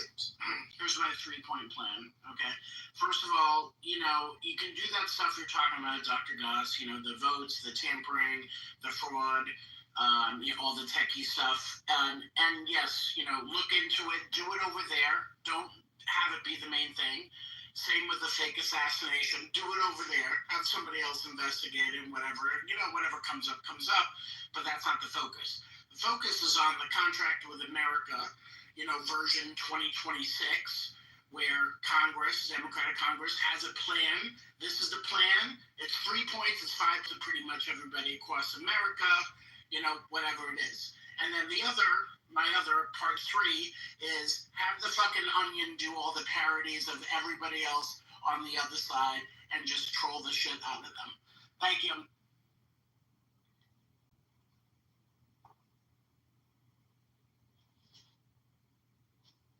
Anybody want to add? Yeah, I'll say that, I agree. Unfortunately, oh man, these fucking Republicans. Unfortunately, they set the Democrats up, right? Like, when you know that you have engaged in fraudulent behavior, it is sort of like, like we can't come back and say, oh, you saw the election. They took that narrative and ran with it, literally caused an insurrection, and so on and so forth. Like Jeff said, actually last time, but now you're not fun with it this time. So I do agree. Like, it has to be something. Unfortunately, it just can't be a part of this campaign. Not like a forefront messaging as a part of this campaign. I definitely believe it has to be looked into, because of midterms. Everybody, like, I know this room knows that, like, all of our talking, all of our planning, all of our strategizing to change the messaging, to, unite the party, to exclude the naysayers, and, all of this is all to win, right? Like, this is what this whole conversation is about, is that we believe inherently that this election it will be all about turnout. And I can only hope the same. And all I just want to ask, what if it isn't? That's just the only, that's in the back of my mind. And like, I'm not trying to fearmonger and be like, this is not going to work, but I'm just looking at the shit that's going down, and like, there's a whole lot of illegal shit. And thank God for these judges that are doing the work. And I'm just thinking about it, like, I see, like, the Democrats are fighting, like, all across the board. And I'm just thinking, like, okay, what's the problem? What's the problem? And I guess the problem is we don't have a united message. That's really what it is. Because even with Hakeem is doing what he can do in his position. I disagree with Aram that the Democratic Party is not encouraging people to get out into the streets. There have been actually elected officials who have said, meet us out there. We'll be out there. Maxine Waters, she was, even as old as she is, she was there. What was it, at the door? What was it they were knocking on? They were trying to get to. Yeah. I mean, like, she was there. Like, I mean, what do y'all want her to do? Like, I'm just. But she always gonna step. Like, whatever's going on, she's definitely stepping. Absolutely. The people that were doing their congressional job, when Ross Baraka got arrested, the congresspersons, they were there. They were fighting. They were doing the right thing. The Democrats have been gearing up to go and inspect Alligator Alcatraz. Like, I don't understand what y'all want these people to do. I see like a whole bunch of activity. So I'm just thinking that maybe the problem is we don't have one singular united message. Is that it? That is the problem. The problem is that all of what you just described is reactive. It's not proactive. So if you're waiting until things happen in order to respond to them, that is still the old school way of fighting. That is still the establishment, if we need to frame it, way of fighting. You have to be proactive. You have to be proactive. You have to think outside of the box. That starts with the messaging. That starts with the way that you approach. And I'm being hawkish in terms of how you approach what they're doing. Point out every little thing that they are doing. And then you have to think of some things that they aren't thinking about. Listen, at this point, they are nothing if not predictable. They've already literally written down everything that they're trying to do. So there's a degree of anticipation there's a degree of this that you can anticipate, which means that you can plan for it. So that's the problem I have, is that what's being done, of course, from a legislative aspect, there's very little you can do. But there are peripheral things that you can do that, A, derail the progress, but also show your constituents that you are fighting. I mean, okay. I don't see that all of this is only reactive. I think that's a part of my issue. And okay, that's not how so? Well, so for one, the Democrats were warning everybody, right? First of all, tried anyway. They warned people about 2025. Put out a gigantic children's book at the DNC, right? Had working groups reading Project 2025, had Black men in barbershops reading Project 2025. I mean, all of those things are proactive, right?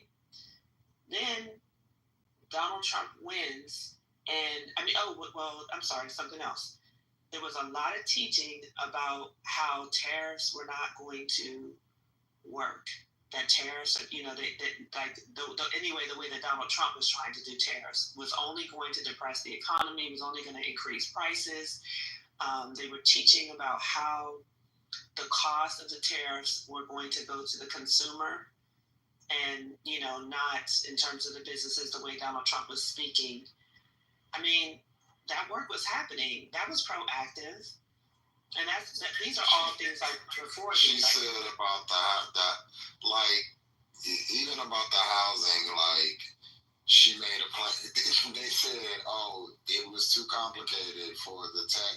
The tech thing. A lot of people don't understand it. The big beautiful bill is the most complicated tax plan known to man, and everybody, yeah, and it ran these things like she did everything.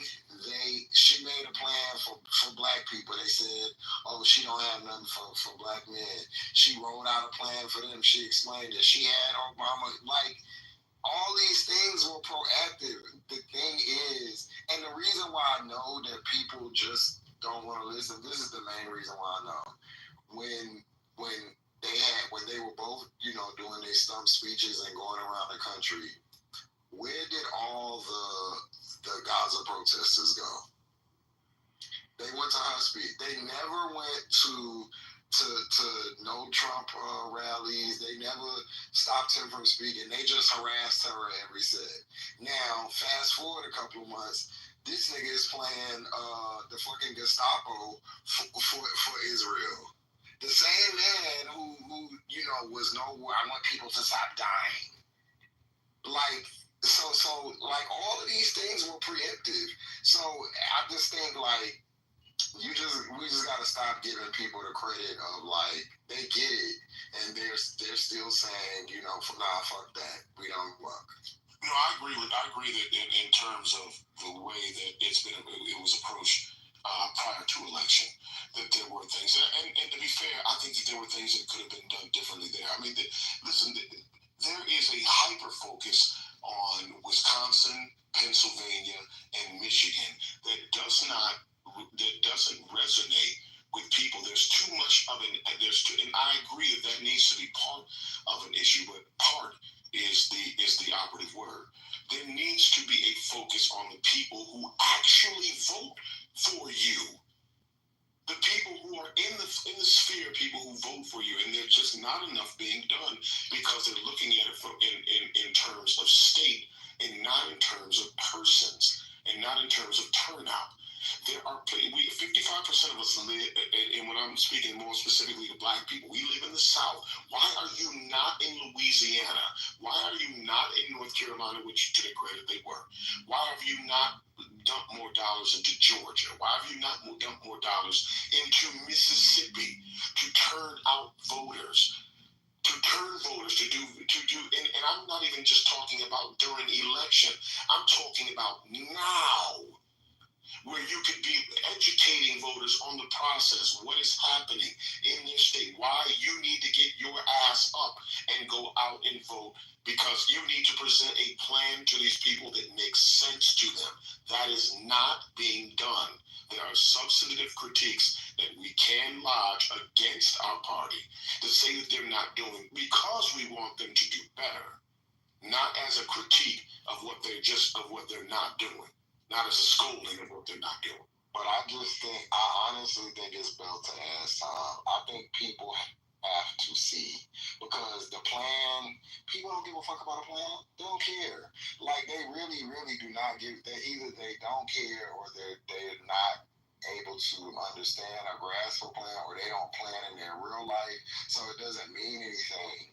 But I really think this built to ass period that we're about to go through, especially if you're not making over a certain amount of money, if you hadn't done, what you were supposed to do in life or whatever, and you on the outs and you tried that shit voting for Trump, you're about to learn in real fucking time why that wasn't. And so, and because we told them niggas, Quinn, how many, we used to be in there like 4 o'clock in the morning, like, so, but don't you understand, this affects this, brother, and this is gonna, and it all, fucking gay news, and all them fucking Mexicans, and that's all they wanted to do. All they were concerned about was the fact that Trump had let a couple of people out of jail in those PPP loans. That's the only reason that they voted for him. And then they got Larry Hoover out and fucking Big Meech when he did his parties. Like, you can say those are surgical like precision things, like to get Larry Hoover and Big Meat Chop. That is the most niggery appeal I can ever think of. Like, Yeah. I mean, god damn, like when I heard that and I said, and as soon as I, went to work the next day, they're like, like, it's so easy. $5,000 a home where you can build equity. Niggas don't know what equity is. Niggas don't care about that stuff. They don't. Like, it sounds like, to me and you, it sounds like, oh, that's fire. Like, yeah, let's do that. These niggas don't care. Well, here's the thing. So I agree with you fundamentally, but the problem is that so the main question is this: do you want to reach people or don't you? That's where we have to start. No, so if we're going to do that, then what we have to do is that can't start during election time.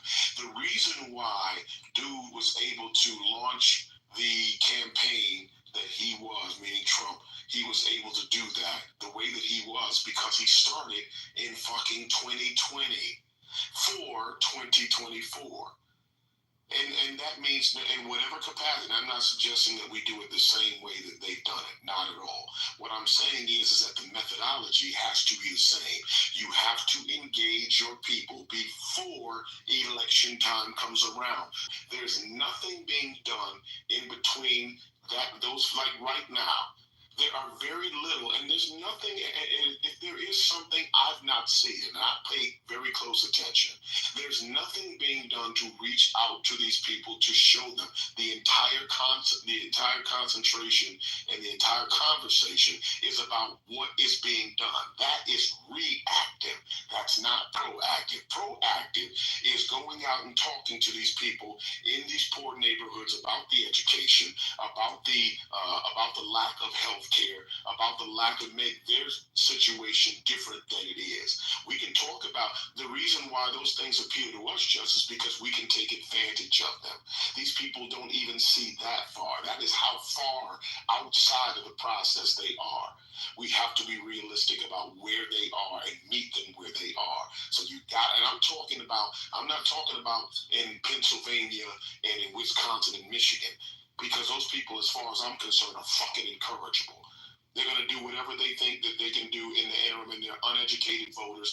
But I'm talking about the people down here where it can make a difference. Well, it is, because they clearly vote outside of their interest on a regular basis. Well, don't you think we're Let me ask you this: wait, has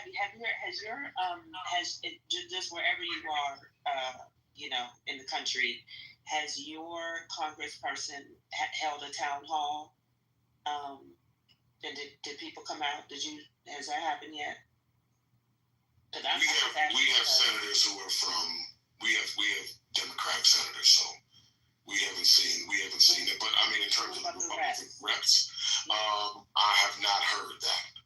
But I'm also not a Republican. I haven't seen them on TV. No, not Republican, Democratic. The Democrats, I'll look it up because my congressperson held a town hall. It was packed. People came from all over the city. And basically, she just outlined, like, this is what they're trying to do. We are outnumbered. I'm going to fight as best as I can. I'm going to do such and such and such. And this is what I need from you. I mean, it was just as plain as day. Look that up, because I know, we can't be everywhere all the time, but I think that's important. As older people, I think we have a blind spot, and I've noticed that the way we think and the way what we value and what we're up against, which is like manosphere culture.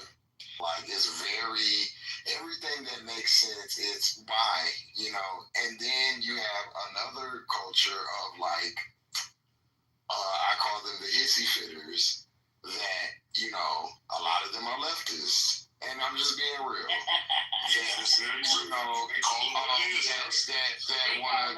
That want to take their ball and go the fuck home when shit don't go their way. And Republicans do not do that. Now, what I can say about them is no matter how centrist the Republican and no how right wing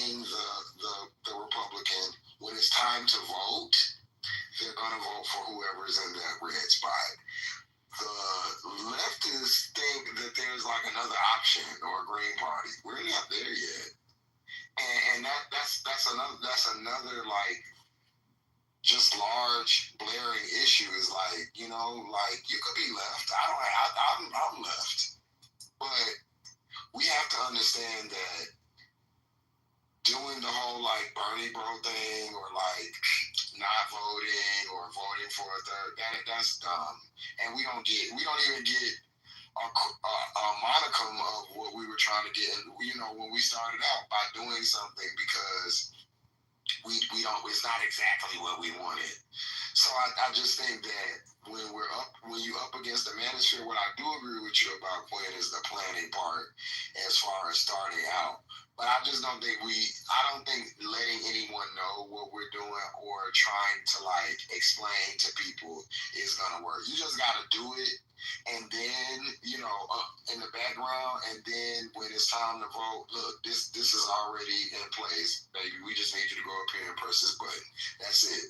A lot of people are at this toddler syndrome where, hey, tax on tips, go press the button, because that's the type of stuff that reads with them. No tax, even though they don't know the parameters around that, or that it has to be on tip, no shoes in the house, you know, like super real basic, not okay, when you file your taxes, you're going to get $25,000 back, but that's because on your line items, niggas do not understand that. Niggas is not filing taxes and shit like that. It need to be simple, basic shit, and honestly, if it got to be a little bit of a lie, that's fine too. If it got to be a little bit of a... I'm sorry. It should be big lies. Fuck what you talking about. It should be like, bro, this tax on tips was a big ass lie, bro. If I gotta say something and then the rest is in fine print, that's fine.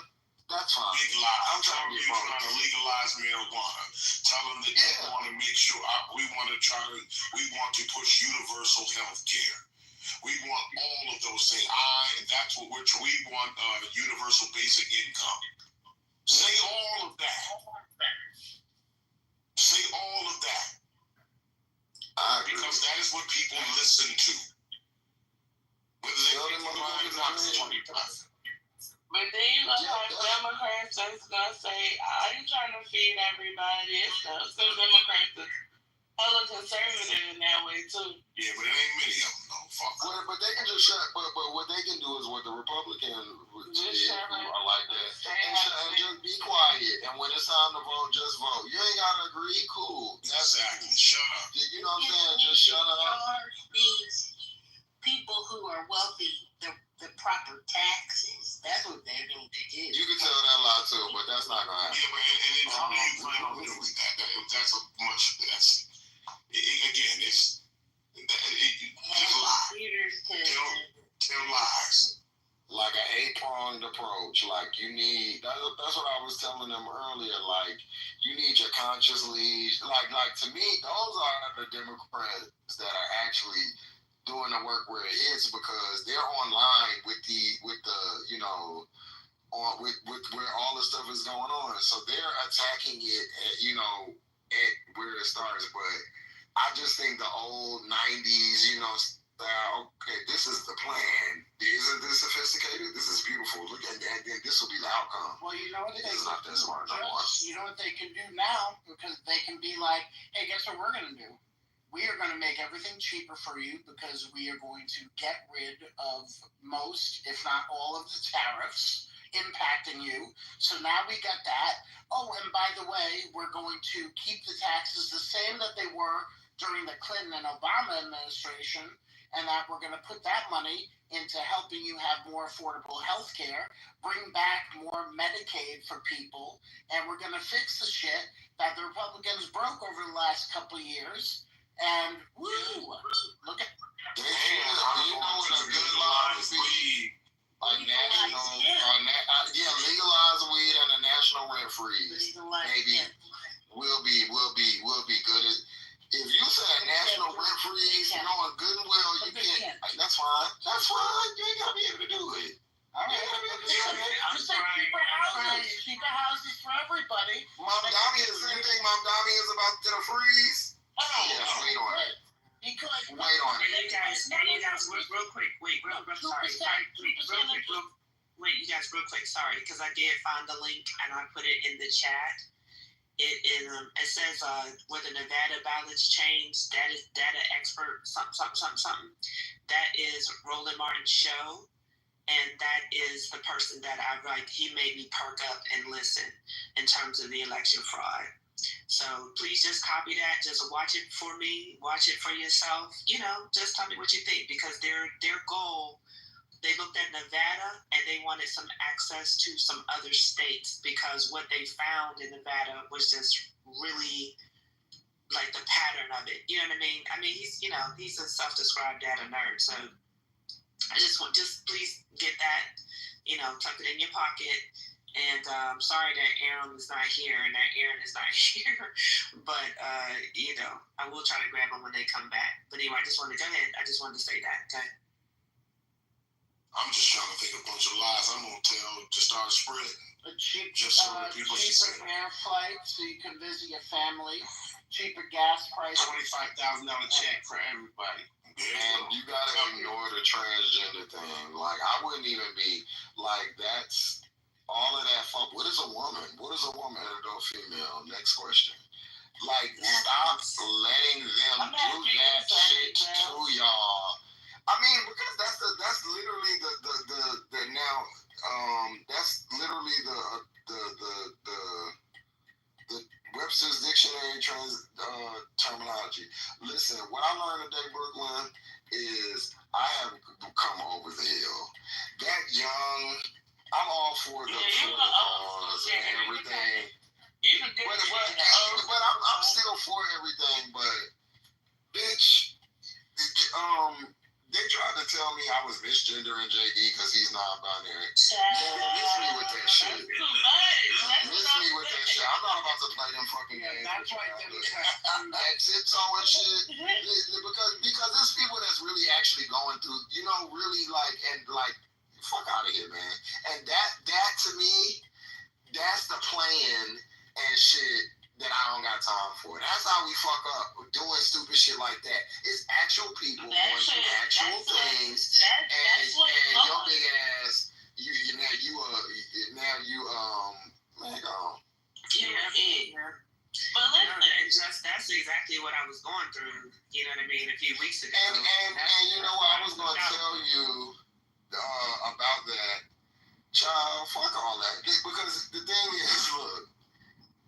You can be fucking like sensitive and understanding and everything. We are humans, you know what I'm saying? But like all that how can you be responsible for another man's homophobia? Like, you know what I mean? And I don't believe in I have to learn that homophobia is a thing that the new gays have like this distaste for, and I get it, but that's the landscape. It's like me being black. A lot of people are not gonna like me because I'm black. I'm gay, so the homophobia is not going nowhere. That's two strikes. So me sitting around in a room talking to like these people, man, if you don't go read that bitch or oh God, they're homophobic. So the fuck what? I'm so tired of that. Like, do something about it. Like, but repeating that someone is homophobic when we all know that's like the default way for niggas to be. And like, don't tell me and cook them, read them, like find something to say about them. Or make every fucking thing homophobic too. And say, who are every goddamn thing homophobic? Remember, just I wasn't even there.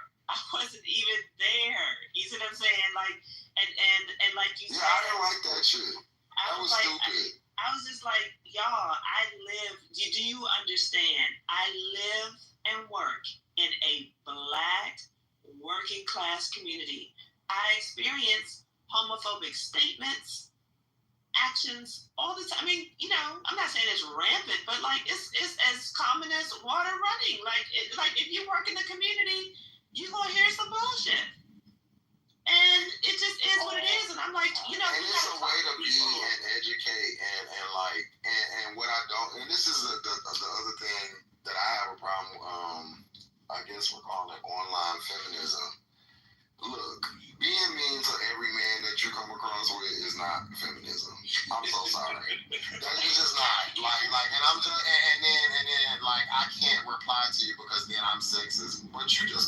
out because you don't like your dad. I don't have nothing to do with that, ma'am. Like, I'm so sorry. Like, that's just not what I think. What I'm basically trying to say is things need to be authentic. Like, stop doing these things because, like, as your reaction and treating people like shit. Like that's what I've been noticing. Like, a lot of the people that say they're feminists, not all, but and you know, some of the other, you know, real feminists, I guess, explain to me how it works. Yeah, they just like They just hurt people. you being trashy to me and I ain't do nothing to you is not you know, expected. You know, it's just not, because I ain't do nothing. You know what I'm saying? But that type of like fragility, that fragility is a real like problem in with, I think, on the left side. For sure. No, it's performative and self-righteous also. I mean, it's so draining, Scotty. So draining because if you live long enough, like if you live long enough, like some of us have, you realize, look, this is just how the world fucking works, and hopefully you can make a dent in it so it's a little better and stop finger wagging at people so we can fucking get the things that we want out of society and get out of here. Yeah. And you just work with the people that you can work with, and everybody else, you invite them to come along. But, I mean, in my experience, change has always happened from basically a minority group of people have been at the vanguard, of the change, and other people, they'll come in when things get rolling, and then things become more popular and stuff like that. But at the end of the day, most of the work is done by a small core of people. Yeah. So, that's why I'm just like, yeah, I know you're homophobic. I know you are, you know what I mean? I'm looking and I'm like, but at the same time, guess what? We're going to get these human rights. So I don't give a fuck about your homophobia, because I'm going to make sure that this person still has the health care they need, the food they need, the housing they need, and you will come along eventually, or maybe you won't, but you're not going to impede this person's life. We need to do a Find Your Tribe campaign. What? Find like-minded people. Go ahead. And I'm only going to say the visual representation of this fucking fuck shit, and I'm saying this at 3 a.m, I don't really fucking care, is the fucking, the gay flag, which is the rainbow flag. Rainbow's supposed to be for every fucking buddy. That means trans, that means bi, that means all this shit. And now what they've been doing to the flag is mocking it up to this ugly fucking thing that nobody wants a flag because all these colors clash. It's not even good to look at. They got these arrows, these circles, these colors that don't even make sense. Bring back the old rainbow flag. I'm done. She's like, no, I didn't know that was happening. I didn't know that was happening, Scotty. I'm just saying. That was happening either. No, it's terrible. The flag looks terrible. I agree with what you said just about the trans group of people. This is excluding the gays and the lesbians and the bis. They kind of censored themselves in the last election. It was like, and if you said anything that was, if you didn't agree with something that was, you were a bad person, you were transphobic, and that was like the worst thing to be, to the point where Katanji couldn't even say what a woman was, just outright say, that's an adult female woman, adult female girl, whatever. Like, I think that, first of all, I'm everybody phobic, so do with it as you will. I'm gonna talk my shit. I don't really care, and I don't really mean nothing by it. And a lot of times that happens, especially amongst us Black people. We pop shit. We don't mean anything by it all the time. Sometimes we do, but all the time we don't mean anything by it. But it might not come out as nice and neat as you want it to be. And I see that a lot happening, like, because it's not said or it's not. Well, it's about being reasonable, Brooklyn. To me. I'm really right. I think right, and so I think you should be reasonable, right? Yeah, but so if you come like a person like Thug Bully or people that are with gay people or whatever, and you might say some shit that is offensive. That's wrong or whatever. But if you're not saying it out of malice, I can talk to you. I can have a conversation with you and not try to shade you because you may not know. So That's how I think that's how it was. And I think that's where. Came about, But I think that's where it's a lot of trans people that I grew up with, right? That had to really get out here and get it. Had rough, real, they ain't nobody handing nothing. Wasn't no trans rights. Wasn't no nothing. They had to really get out here and become make themselves a decent person. You know what I mean? And this is the same with gays. And that's why I can get along with other straight people. These people live in silos. They don't want to talk to nobody outside of that. If somebody disagree with them, it's it's just you're not informed, and it makes people want to be mean to them. Yeah, I'm gonna be honest, because it's you acting like you're treating me in a way, and I'm trying to be understanding. I just think we have to be real, and as a gay person, I feel like people don't be saying it because nobody want to hurt no feel, but that's it. The intellectuals though, they do the same thing to the people that's not so intellectually sound. They shun them, they talk crazy to them, they call them stupid. They do all of the things that kind of bully them for having an opinion different from their own. It's weird. It's like everybody wants to be right, and if you're not right, you kind of get ganged up on if you're not a part of the popular opinion of things, and that shit. I guess a lot of people. Let's be real. It's as far as I'm concerned, same sex, same problems. I mean, what is uniquely problematic? And I'm not trying to be disrespectful or anything. I really want to know what is uniquely different for someone who is of a different, I can't say it, but I'm trying to say that. I mean, there are differences. If you're black or whatever. Let me just finish what I'm trying to say, bro. As far as, because I look at it as terrorism, right?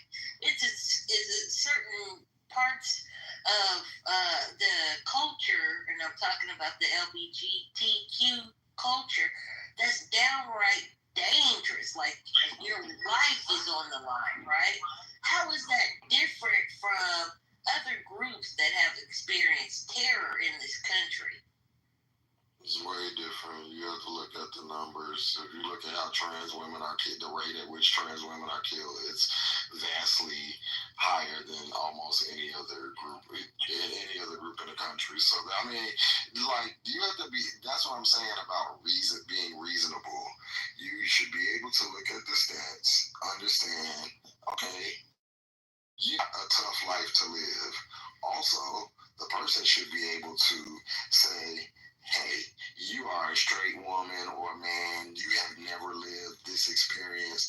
As long as you're not trying to violate me or be disrespectful intentionally, we can have a conversation. We can be reasonable, and then maybe we can come to an understanding. But if either side is going to be obtuse, aggravating, and antagonizing, then we're not going to get nowhere. And I mean, and that's if the straight person comes and tries to pick. This woman stuff, I don't like being called. Well, you don't like science. Woman. You don't like science. I don't like science because that's a scientific term. It's not nothing that gay people made up to call you. This is a scientific term.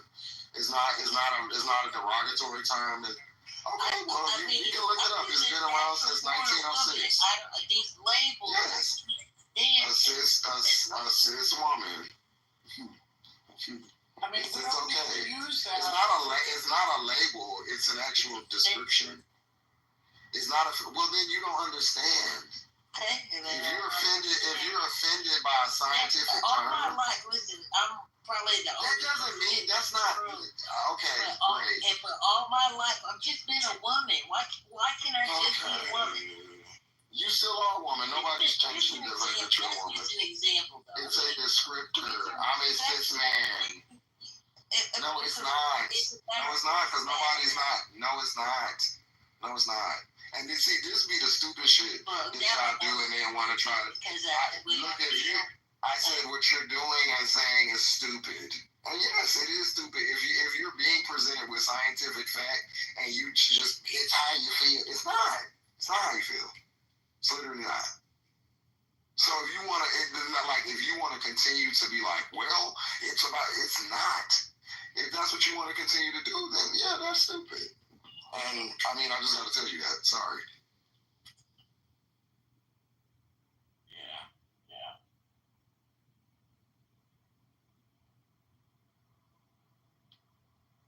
I mean, I had to learn to not be as offensive as I normally am. It takes a lot of... Why? Because the New York in me, I just be saying anything, Sally. You know that. I know. I really don't be giving a fuck about how people feel, but then I had to realize that I really do care how people feel to a certain extent. Because sometimes it just goes too far. You know what I mean? Like, sometimes it's just like too much. But I can meet you in the middle. I don't have a problem with meeting people in the middle. Like, respectfully, I could, you know what I'm saying? Like, just because I like people overall, I don't have to, I really don't care about people's sexual orientation or what they do, you know, in their personal lives. I understand how to not be as offensive in speech as I used to be. Well, I wish you wouldn't change on here. I don't care what you do in the real world, so maybe you're talking about that. But on this app, yeah, I don't need you measured, okay? Okay. No, I'm saying like so Scotty with that. I'm talking about like with the trans conversations we had on Clubhouse in the first season, because I really didn't know much. I was around a community with trans people, but it wasn't really they didn't talk like how people are talking nowadays. There wasn't no they them and none of that. And that was where the confusion came in. And even though I know cisgender, like cis is a scientific term, it wasn't used on a regular basis. So I had to come to an understanding that this is the way that we are right now. And it took some time, but you know, I had a good person to show me, you know, to be a better person when it comes to that, like not be as offensive and not be ignorant. Yeah, because like I wouldn't be like, oh, look at Brooklyn, that cis woman. Like, no, I would only say that if I'm delineating you from a trans woman. That's the only reason it's ever needed. Yeah, so that's why when people say it's a derogatory term, now I get that some people don't like it and people will say it and people don't like it, and I get how that can work because we're not dumb. You know, but you also can't turn around and just go against science. Like, I'm a cis man because it's a little misleading though, because the prefix cis has been used in scientific terminology long before the term cisgender became widely known. So I just think the prefix it just means was used in science long before cisgender became a widely known thing, which was around 2007. No, this term has been around since 1906. Wow. Well, that's not what I'm reading. The term has been around, but it wasn't used. So because you only have. But here's the thing. You have to come out of that old school way of thinking. We're in modern times. You understand? So you have to, like, it's a lot of things that you can still not do, or you might not be too happy about, but you gotta fucking get with the times. It's called evolving. You have to evolve. But it's also like being mad if somebody say, "Oh, you blood type O." It's literally the same thing. It's like it's just a part. It's just a description of it's not that serious, and it's not like when a doctor uses it, and it's not to even like it's not even a degrading term. All it means is, and I'm a cis man. It just means I don't deviate from the sex that I was born as. That's it. I don't. It's not an offensive term. I'm asking you to use it. When it's used in a way to be derogatory. Well, how can you use sex? How can you? What do you mean you're not going to take it? In conversation with people, if it's used in a way to dismiss you or to disrespect you, that's how it's going to come off. I could care less about it, really. But it's just it's like the I can't think of the word I'm trying to think of. I don't see a way for them to use it to disrespect the person. Unless in that conversation you may have been saying, "Oh, I don't like being called cis," and then somebody said to you to be funny because they feel like you trying to be funny. That's the only way I could see it being offensively used, because I've seen that happen. You understand? So what I'm saying is, I'm a woman. I don't really give a fuck. Like, if that's what you're using as a descriptor of me, as long as you know that's what I am, I'm fine with it. It's not even that serious. But you're probably the same woman that doesn't mind being called a bitch. You absolutely right. This woman is not equivalent to an allegory. So you're right, but she's right though. I don't mind being called a bitch. Well, what I'm saying is, a cis woman or a cisgender is literally fortifying and validating what women have. It's delineating you from trans women. It's literally like saying you are a bio woman. I'm fine with it. I'm not gonna let it change my life. To be perfectly honest, because I'm an older woman, and that's probably what it is, I find it disrespectful. You don't have to use it, and it no. This just for this conversation. I'll probably never talk about it again. No, good, right. So therefore, it shouldn't really bother you because people use it in the context of when we're having a conversation when trans people evolve. Otherwise, I don't really give a fuck. I'll call Brooklyn a woman all day long, from here to eternity, and she can call herself a woman all day long, and I don't fucking care. The only time I bring up, Brooklyn's a cis woman, is because we're talking with a bunch of trans people, and we're talking about the subject of trans people, and it actually comes up.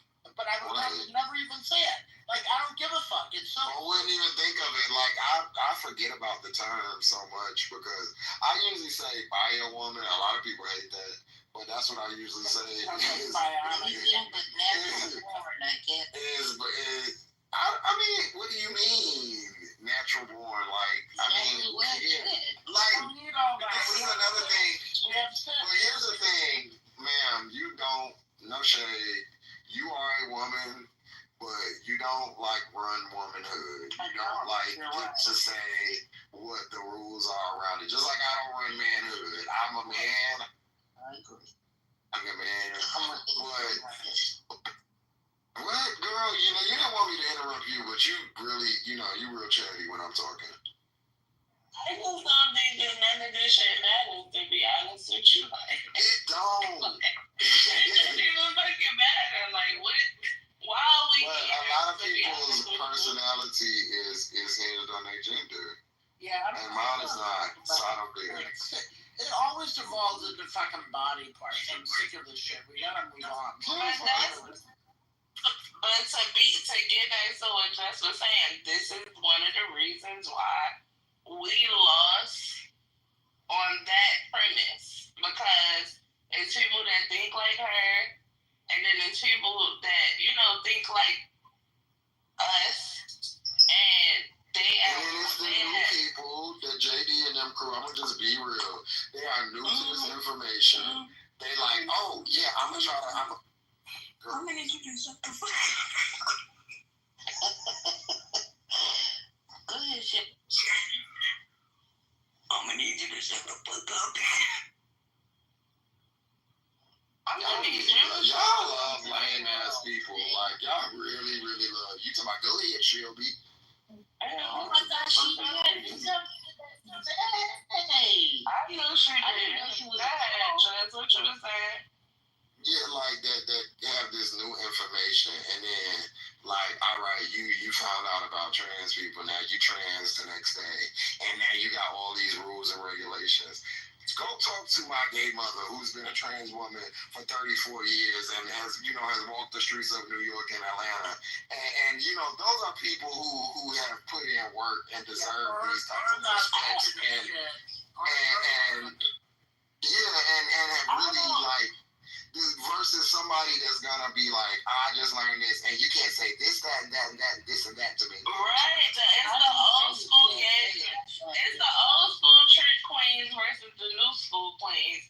And the new school queens are fucking victims of every fucking circumstance, just like the new school motherfucking what you call it, the new straight black man. And the new straight black men, the new feminists too. They just everybody's a victim and fragile. Victim, like, oh, everybody. Oh my God, you're homophobic, bitch. Yeah, and it's annoying because I've always known gays and trans people, and you can basically say all kinds of shit. They gonna read you for stuff, and y'all gonna move the fuck on, like.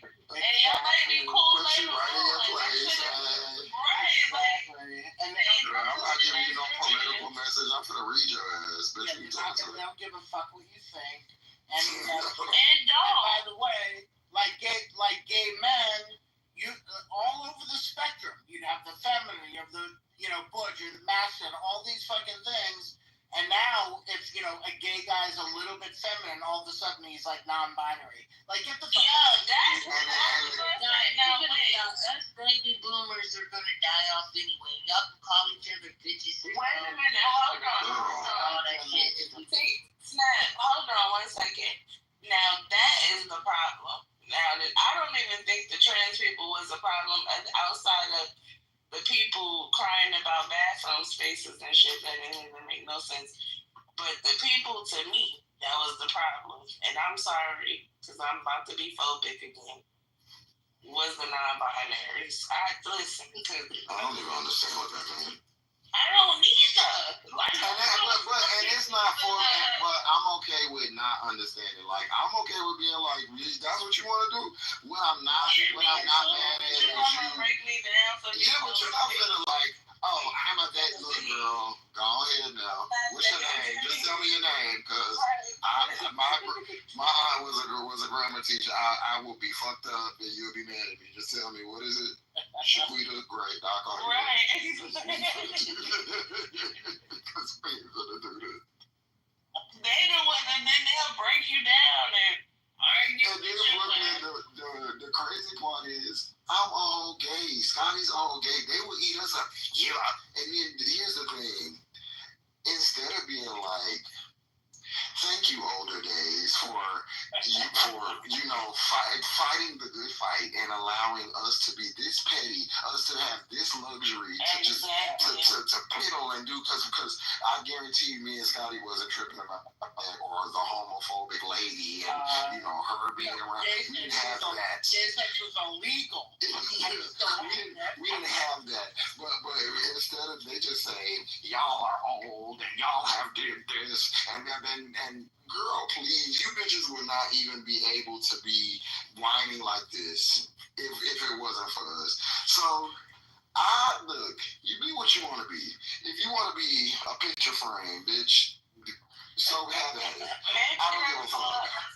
But don't be funny. If I make a mistake and call you, by your, like, don't try to eat me up about it.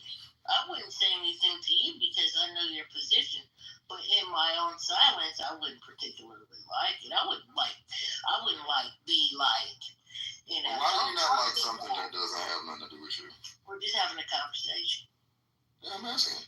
Why does it, like, if somebody is something that doesn't affect me, why do you, like, how do you not like it? It's like, okay, cool. Do you? I don't like, I don't like it or dislike it. You don't got to do with me. That's just my attitude about things. I mean, am I supposed to think like you?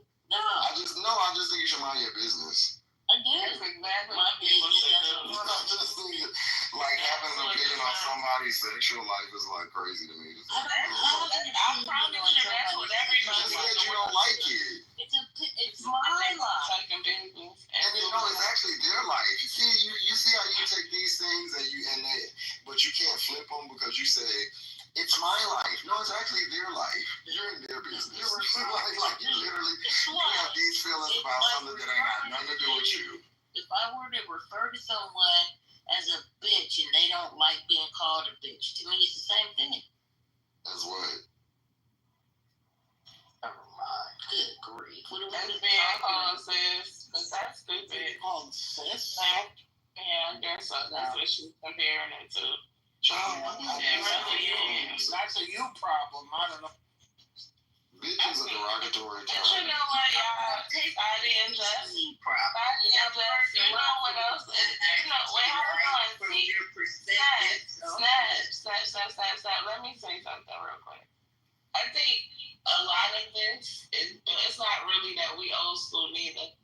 I think it's because we New Yorkers. I think that might make the difference because we don't give a fuck about a lot of shit. People talk crazy to you on a daily basis there, so you're numb to it. It's like you just know how to talk shit back and move the fuck on. Yeah, you can't get me to care about no faggot or no nigga word. I'm so sorry. Me neither. I don't think the rest of the country is. You just can't. I don't care. I don't care neither. I just don't. Like I might read you or whatever, but. Ooh, I don't care. And it's like the rest of the country, they just not on that. They sensitive.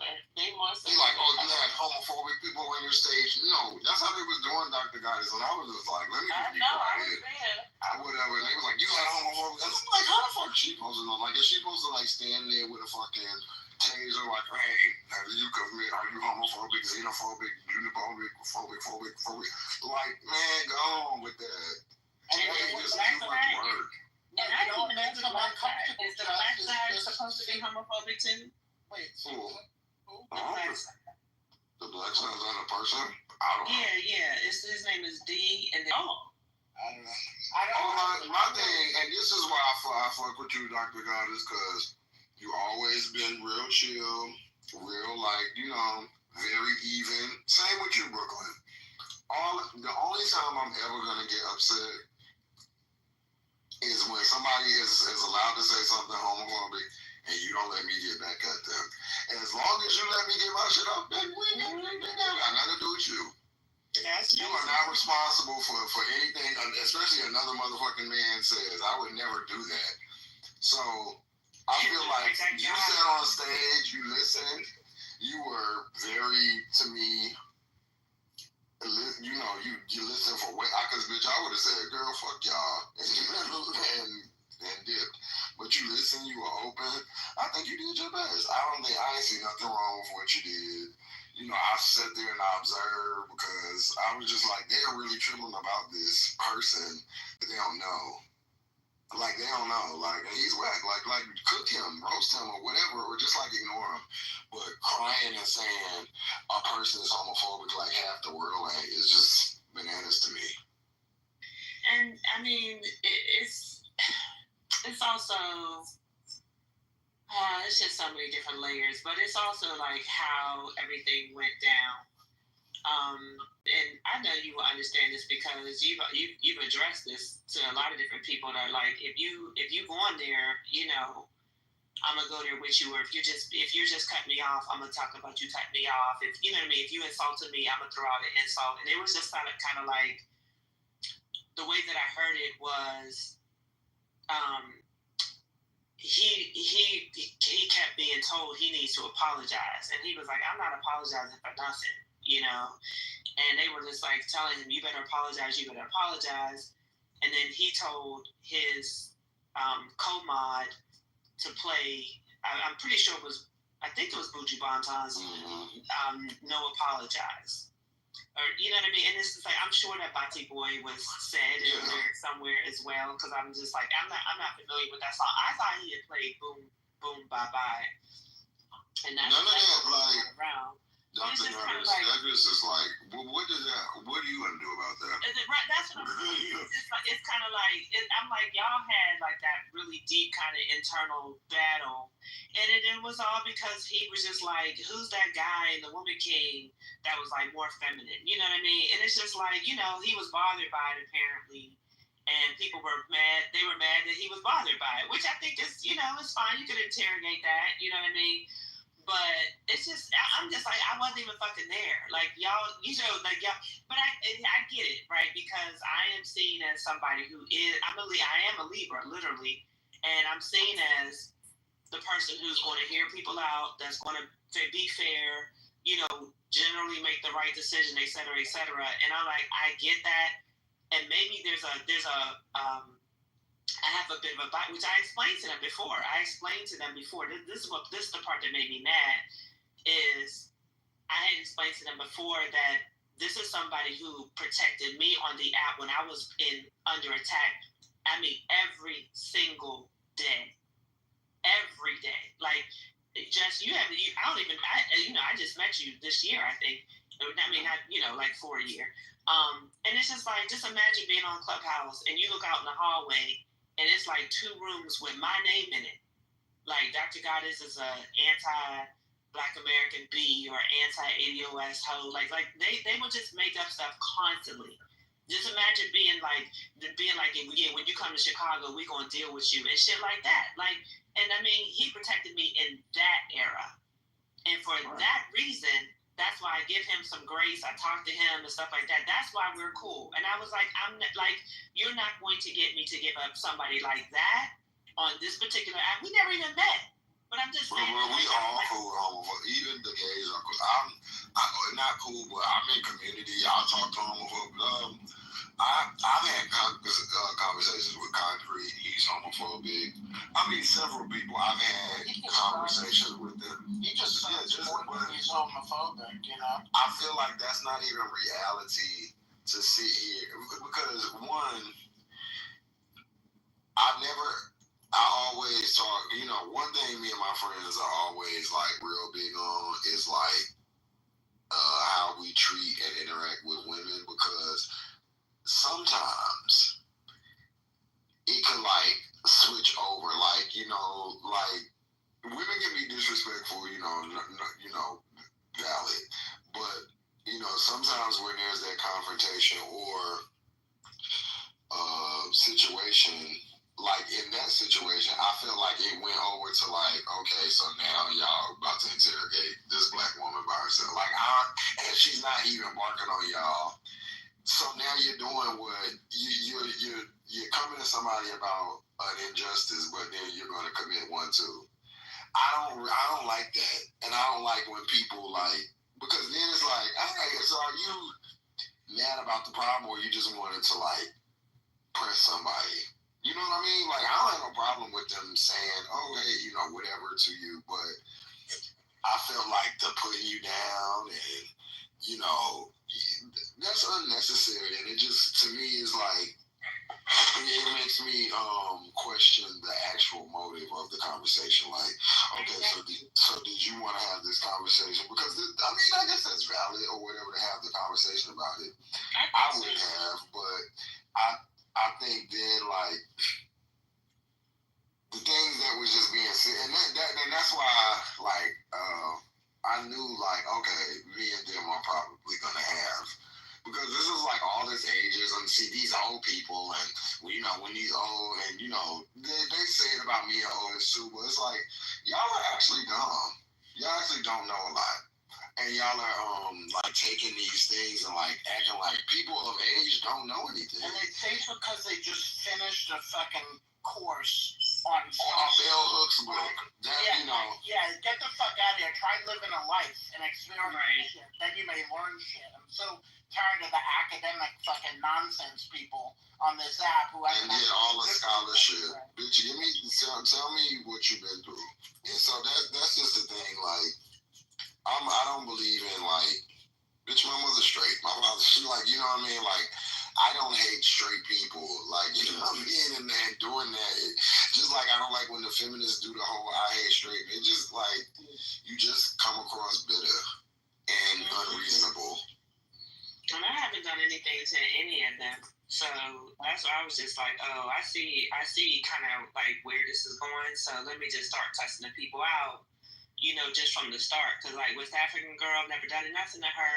She just started off with attitude. Literally from the day I met her, it was just nothing but shade, nothing but disrespectful shit. And like I ignored it for a long time. I mean, I told you this app changed me. Like a lot of people would be like, Dr. Goddess is the most patient person on this damn app. I was literally more patient than I am now. And it's just like, her, Dr. Library Card, and her bullshit. I'm like, I ain't going for it. Because you do a whole lot of shady shit. Then you want to act like you innocent. Oh, I just did, I'm not going for it. So, like, if we just going, if we don't have a relationship, you know what I mean? And y'all feel like y'all could just... Because you old, we geriatric, man. Yeah, and I mean, they literally were like, she's 60. I was like, 60?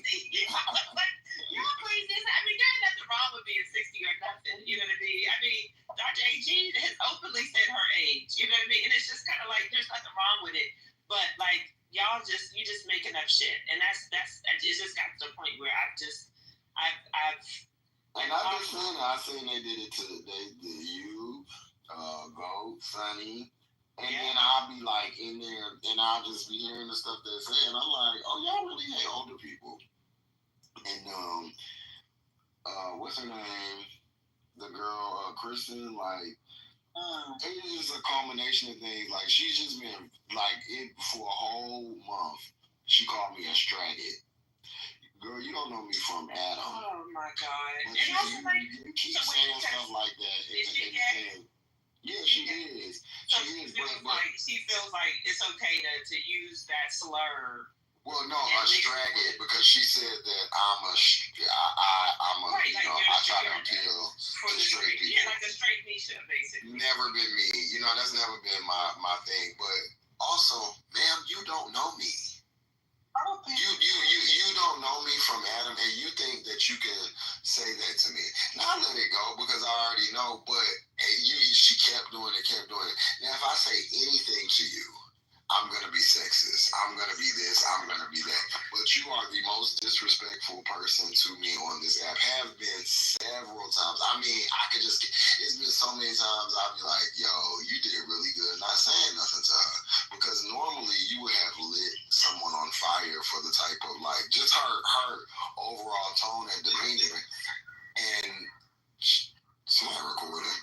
But she did it to go, and I'm glad that somebody else recognized it. And that's just not feminism. You being mean to people is just not feminism. No, Kristen. Oh, is that the one who was at the center of the controversy yesterday? So when they have like the flag shirt on and everything, yeah. I don't know. She has like a picture of like what's the girl from the Cosby Show? Lenny Kravitz. Oh, Lisa Bonet. Okay. Yeah, she has like a picture of her. And so I just was like, after today when I got into it with JD, I said, and they was like, I don't know why you said in here you never liked us and all this, and I just said it because I don't give a fuck, bitch. First off, I'm 42. I'm a bar, but I'm not doing all of that. Like, I'm gonna just say like little stuff like that's my bitch, she can rap, whatever. But it's not beyond that. Like, I know that girl crazy. I know she says stuff, but I don't really get into it like that. You know what I'm saying? Like, it's not. I don't get her. Like, I like her for the rappers. So we in there playing and shit. And what happened with JD is JD got into it with he used to always just say stuff to her on no, he got into it with Nikki. He used to just say stuff to her like just all the time. And so one day, just randomly, I guess she was bored, she took the retweet, and it was something he said about her. And when I tell you she fried his ass, she retweeted it, and she like must have went through his pictures because she just was cooking his ass. And it was just a long time coming. Like, he just would like, if you go down his own page, he just would go in on her. And JD has said the most horrible shit about Black Americans on this app, call us slaves and all this other shit or whatever. But this is her rebrand or whatever.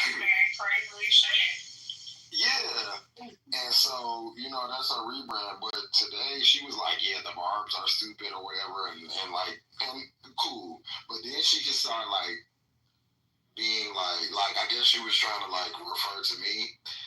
Listen, I'm not passive. I'm aggressive. So I was like, yo, unless you like, if you should invite me up there and say, to my face. And so he was like, yes, you barbs don't have a brain and all that. And I cooked up bitch ass. I was like, you sit up here and talk or like have all this criticism for Black people. You don't live here, man.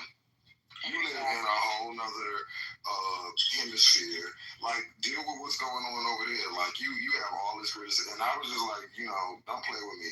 And she just kept saying, this is going to be the problem. I'm just going to tell you now.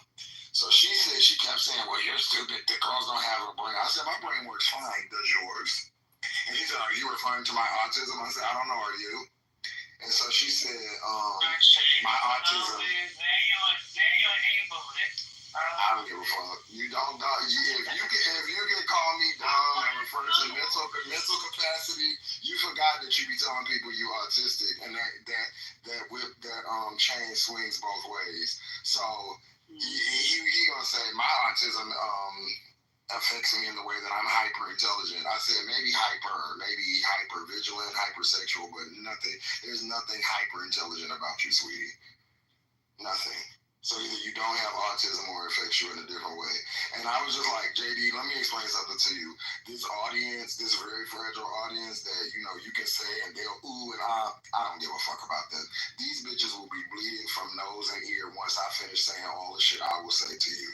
And I won't give a fuck. And I plan to tomorrow. Okay, man. Wait a minute, so this was Payman, but this was today. Yeah, it was earlier. She got into it like she got into it oldest, and she just got all this old shit to say. Because he got into it with Don Gimme on and Don Gimme fried him. He told that bitch she need a milk bath, a oatmeal bath, because she got eczema. Wait, what was her issue with Otis? Who, Don Gimme? No. Oh no, he just always calls us old, and he says the old gays have never done anything for the new. Like, he just has all these random critiques. He's just a bitter. To be 30, I've never met a bitch so bitter. But she got the right one. She plays for all these girls that she never. Bitch, I'm from the why they want to be a Gen Z so bad? Well, her old ass. To me, I don't understand it. And you trying to act old. Gen Z is crazy. And I just thought he was playing. Girl, move around. I thought they were just playing when we would come in the room, and there would be jokes about our knees and the old people. I mean, we just let it fly because it was just like whatever, I mean, and I thought they were just playing. I didn't realize, that apparently it was actually ageist. Yeah, so the girl, listen, the reason I stayed in there because I wanted to see names and who said what. So nobody can't say, why are you saying this to me? I didn't say nothing. I just went, and they like, why are you standing here? I didn't even say anything. They was, he been wanting to say this. Some girl named, it's one bitch in there, I don't know her. But whenever I catch her on a free stage, I'm going to run her off that bitch. Yeah. She Dr. What was her name? Marty Pants. Her too. She kept saying all this stuff. All them bitches is dumb. And y'all non-binary and Lulu. And then they was like not too much on Lulu. I'm like, y'all really don't understand what I would do to y'all verbally. I've looked at every picture. I've looked at every Instagram. I don't give a fuck. Y'all keep playing with old people. I'm gonna show you what an old person do. I'm gonna show you exactly what an old man gives. Like people don't know that I was in a room. What was it about giving away homes? I just clicked on it by accident. I don't know if y'all seen that room where they always talking about free homes or whatever. And I was you know, in there, and the dude brings me up, and then he tries to wants to look up where I live and all this other stuff. I said, bro, I'm out here. I said, I ain't in here trying to sell nothing to nobody. Didn't ask y'all for no money. They're very rude in that room. Very rude to people. They want to dox people. Look up where you live. Ask where you live. Public information. That room, people are mean in there though too. I'm just saying, I don't know if that room was a Republican room. I bet you it is, but those folks in there are very, very mean. They're mean as hell in that room. They treat people like crap. They do. Now, yeah, people are wild. Just what happened between you and Ion? Because I saw that and I was like, oh my god. I didn't look like that cool. Wait, I can see right now, I'm gonna be the gay that dumb up there all the other days. I'm like, I don't like her. oh, And I have a problem with like, Ion is wild. Wild and stupid. Yeah, like not like just. I mean, she was like, I voted for Trump, and I was like, shut up, you bitch. You don't even look like how you sound. Imagine being on here sounding all dainty, and bitch, you a big ass Punji baby. Bitch, you the fuck out of here. I'm up here telling you what she did to Curtis. That chat yesterday was crazy. The chat was crazy in that room yesterday. Oh, man, Matt was down there. Yeah, man. Is Matt? He right there might be asleep because he ain't wrote that in the chat. Yeah, but all of them, they is coons, bro. Like, and I be chilling. I don't really be saying nothing, but yeah, I'm done now. That's why I waited in the room, because I wanted to see all the people who was talking shit. Y'all bitches don't know me. Because and I wasn't saying anything in the chat. They just going in.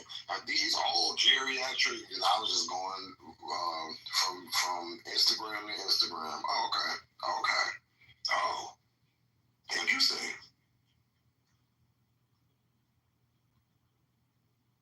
But you got always see. Yeah, that's be ugly as shit. Like, man, bitch, you got skincare to worry about.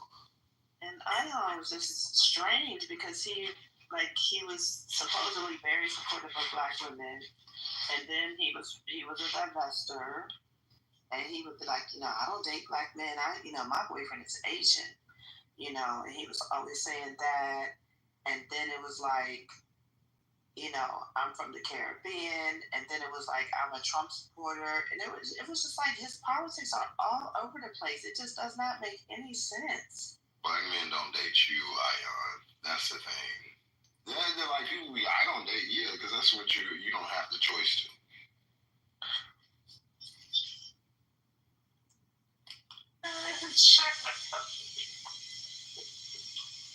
Like, yeah, of course you did that either.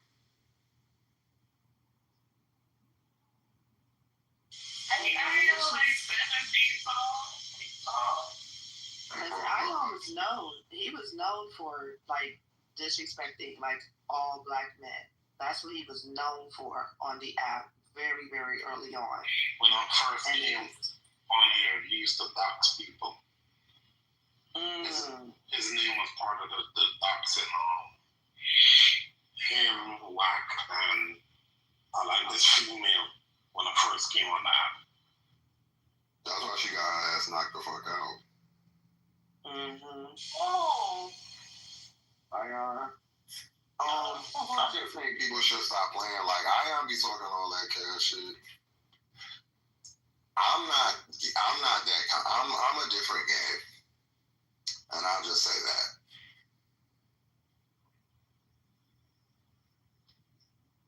Yeah, I mean, I'm just like y'all clearly think.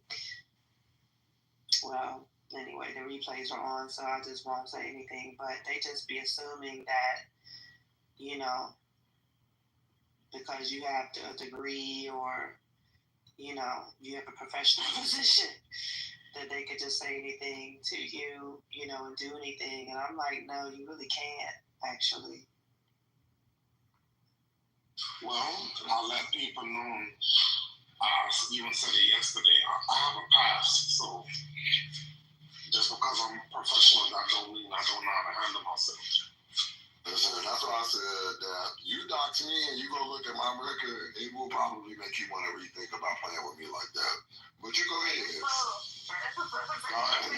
That is nothing nice, Playboy, and it'll show you that might be what you want to unite. Everybody, what my dad used to always tell me is everybody is not playing.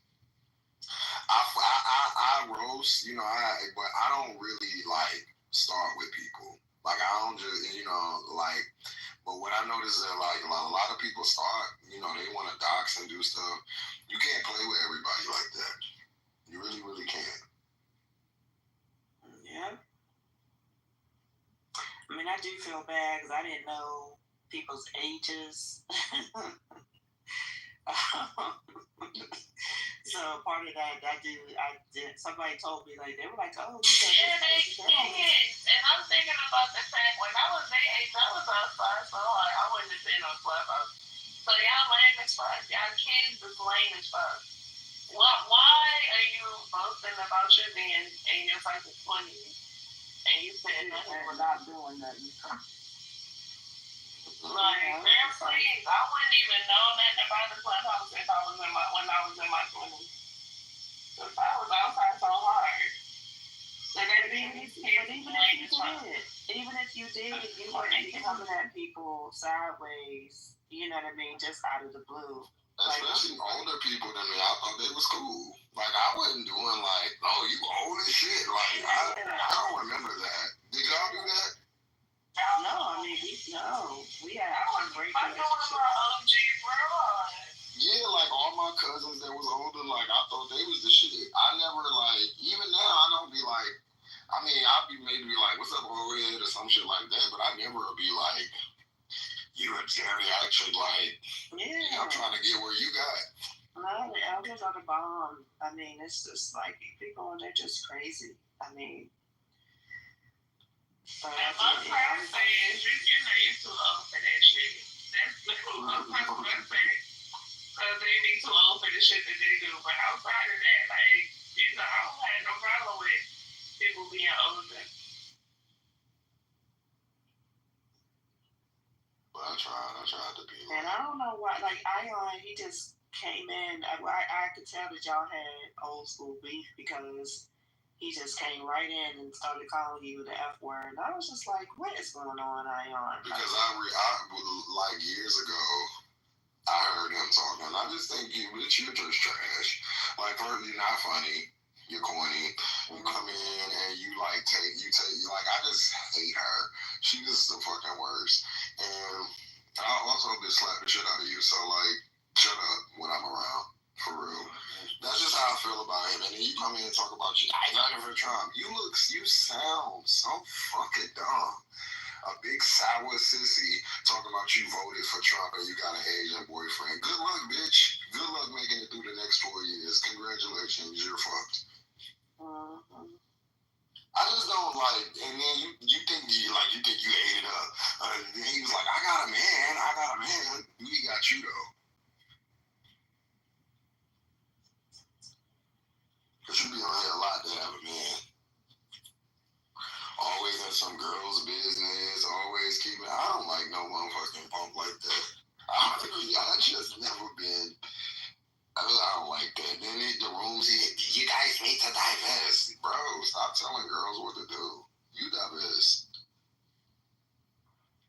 Yeah, it was really, he got confronted, and then he was like, yeah, they did tell me I was, I had never seen myself as attacking black men. I'm like, what? What do you mean? That's all you were doing. He cringy, bro. Like, I just, like, he's embarrassing. I wish he wasn't gay. Or, like, claim something else, like, cause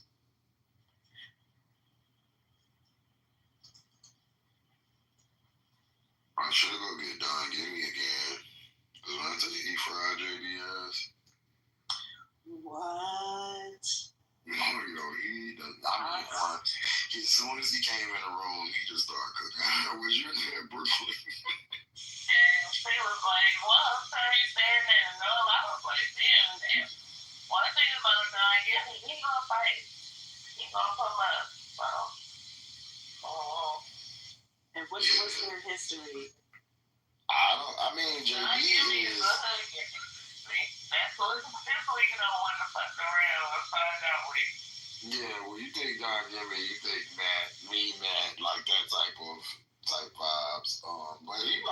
he worse than me in that.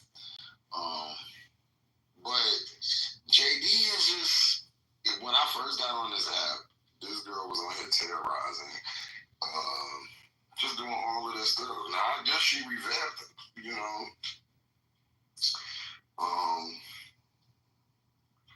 But I will go get all them girls from the hood gay side, and they will really put JD on the grill. For real. I know bitches that really want to read JD real bad. And Don Gimme is like a reader extraordinaire. Don Gimme is also one of the best fundraisers on Clubhouse, low key. I don't know if people know that. I know he made a diss song about somebody one time. That shit was funny as fuck. Mm-hmm. But no, he would be on. He got a phone now. I didn't mean to look like that.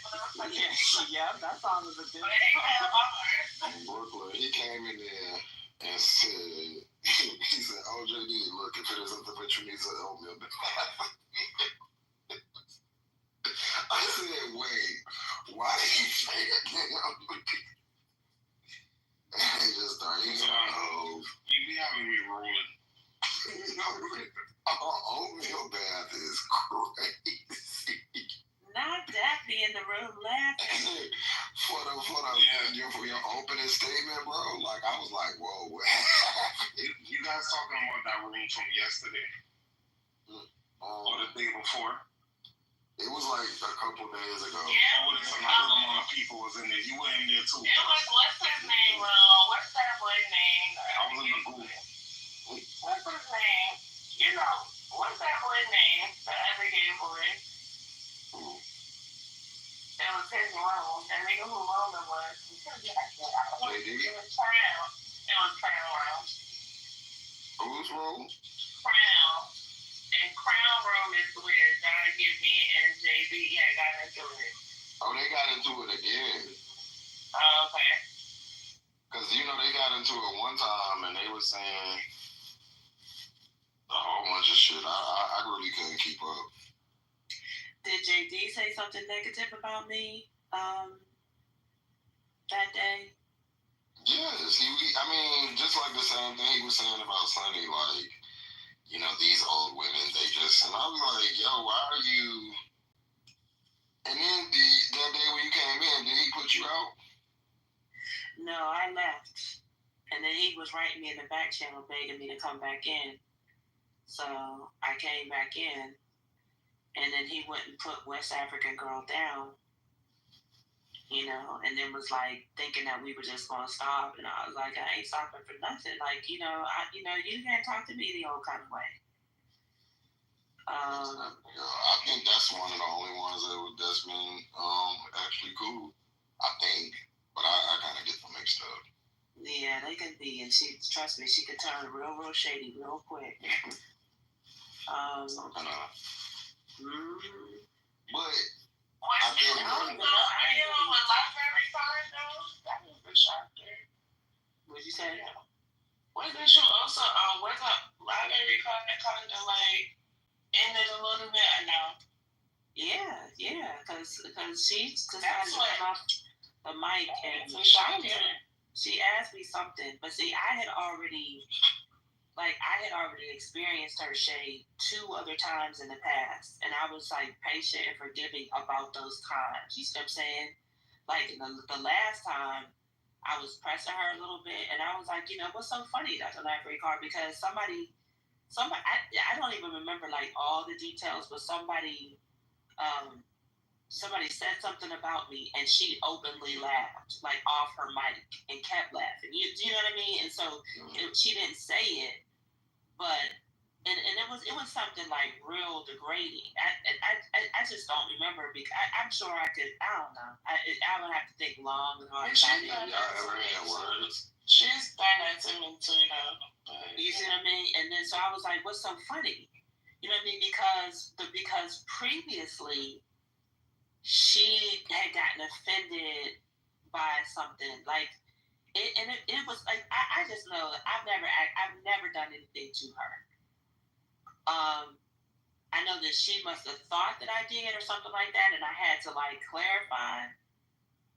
And so it's just kind of like, you know how like when you think, you know, everything is fine, and then all of a sudden somebody does something else real shady, and you're like, okay, I'm not gonna, I'm not gonna dwell on this, but I'm peeping it.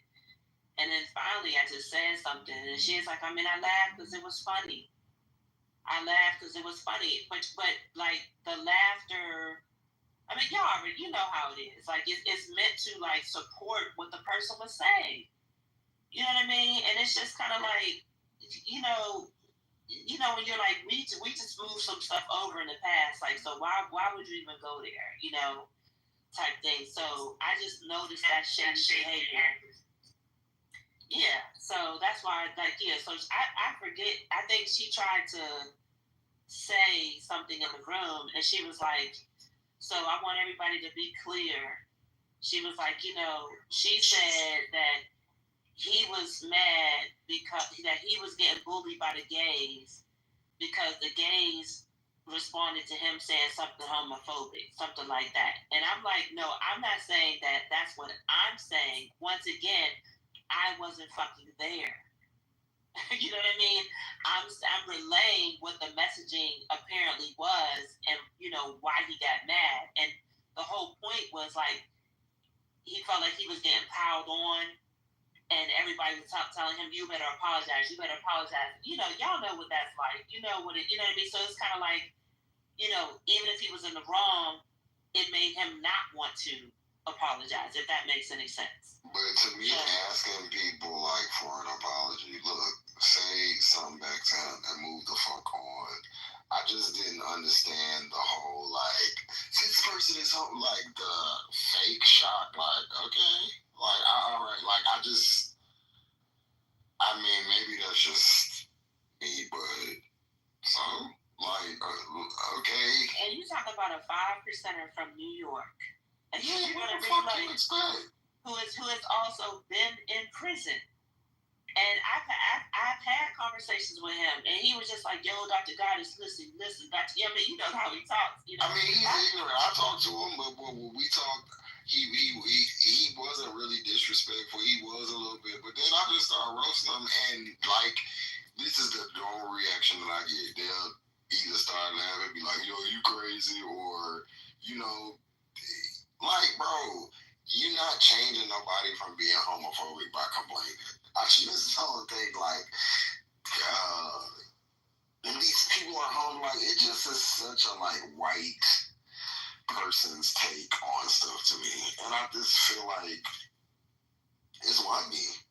Like I just like he's the type of person. Like I feel like because you know where me and Otis were disagreeing is he felt like because he played that song, he wishes death upon gay people. And I was like, no, he doesn't. And I was like, that's just really untrue. And I was like, I felt like the reaction was petty. You know what I mean? But I just felt like he was trying to return petty for petty. And y'all seem to apparently be missing that. And I was like, I've really, really talked to him. And I was like, and he's somebody that's just like live and let live. Like, I don't give a fuck. Like, he's just not, he basically was explaining that even when he was in prison, he was just like, he saw people, they were doing their thing. And he was like, he's not into like gay bashing people. He's not into, you know what I mean? Like, just, he's not the type of person that's going to get violent because you're gay. Like, it's just, and I was like, and I don't think that you should paint him that way, even though I also believe that what he did was insensitive and wrong. Like, I was like, what's his name? What's the guy from New York named Brooklyn? That with the long locks, the fat boy. Starscream. Starscream. Yeah. He did the same thing. Like he played it or whatever. Like played one of them songs or whatever. It took me a minute to even like catch what it was. I don't give a fuck. Like, so, bitch, you ugly. Like, I don't think that way. I'm not no fucking victim. And now, if somebody putting their hands on you, bullying you and shit, but bitch, you can't bully me over no fucking app.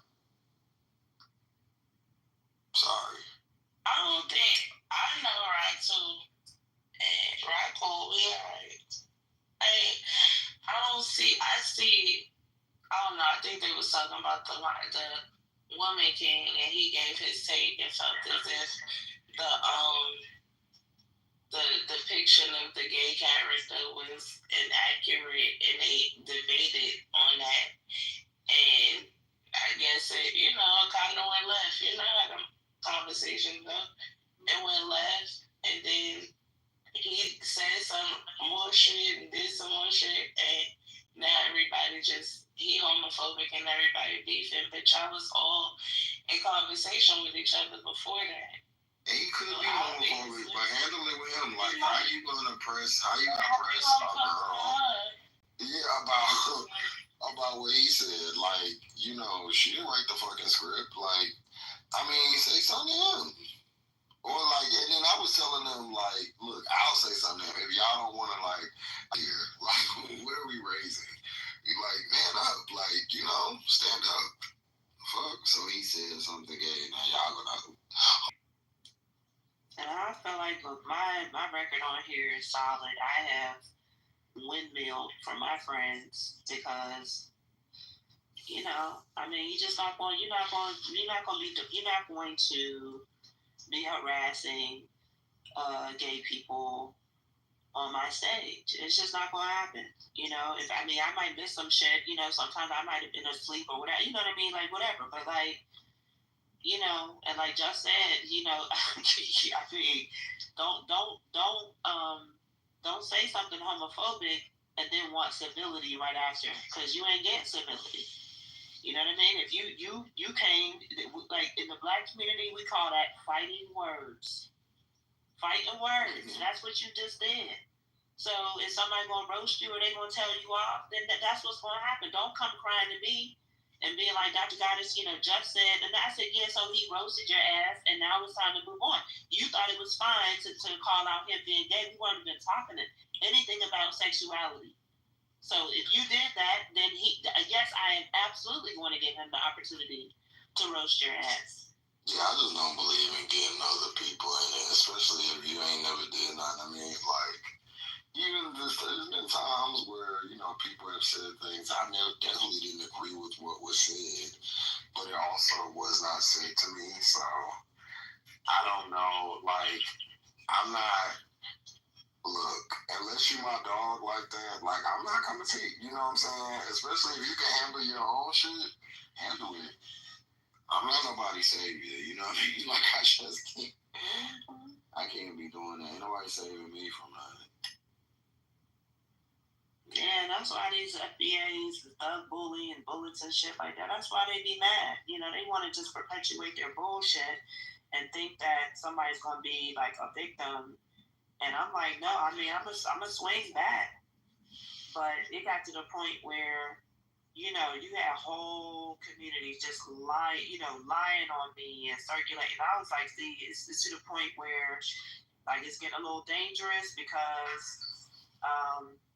we know, first of all, I'm outside. Like, I'm really, really outside. And there are things that people can do to track where I'm going, where I'm going to be speaking or whatever. And that's what I started getting nervous about is I frequent Chicago. I frequent Atlanta. You know what I mean? Like there's just different places. And I'm like, y'all, like, stop. First of all, stop lying on me. Second of all, stop threatening me. That was kind of like my two things. And, normally I wouldn't really care about getting lied on, but the lies were fueling the threats. And it just got worse and worse. To the point where literally I had to call people, you know what I mean, in Chicago and be like, look, I don't know if you know this person, but this person is threatening me. And I'm not even the only person that they threatened. It's just that I'm outside. You know what I mean? So they have, and now, like, when I bring it up, if they're ever on the app or whatever, they'll be like, I ain't threatening you, Dr. Goddess. Like, stop fucking lying. Like now that you out of pocket for doing it, now I guess somebody, you must have a little bit of shame or whatever it is, and now you want to deny it. But like, no, it was really happening and frequently. And so it just got to the point where that's why I really appreciate Rob Born in Mud, he's fucking trash. And that's why I'm just like, Dr. Library Card, you see. I mean, I'm not judging people because, if I really wanted to go in, I could say the same thing about Gold. I could, whoever hangs with him, and it keeps propping him up. But, like, he is pure trash. He is a hateful person, period. You know what I mean? And he's also just a loser. And I'm not saying that he's not even the person, he's not somebody that threatened me. But he is somebody that continuously, every day, kept perpetuating lies against me and fueled the threats. And of course, when they threatened me, it's not like he was like, hey, y'all need to calm down. He didn't say shit. So that's why he and I, we not going to ever get along. Because I don't respect somebody like that. So that's what I'm saying. Like, if we're going around talking about who somebody hangs with, you know what I mean? Because that's apparently the standard now. Modding a room together or being in a room together and talking with them on the app, then I could make a number of different accusations, right? Like, if that's the standard, then you're falling beneath your own standard. But I don't have that standard for people. I'm just like, it's whatever. But since we're going to talk about this, then let's talk about it. Yeah, I couldn't say something earlier because of my work. When I was in my 20s, my teenage years, my 20s, I don't even know. I mean, we didn't have internet like that, but if they did, I wouldn't be on here like that. You crazy? I'd be outside doing my thing. These fucking kids is crazy to me. And they're awkward. Yeah, they're very awkward. Very. And they don't know how to handle confrontation. No, they don't.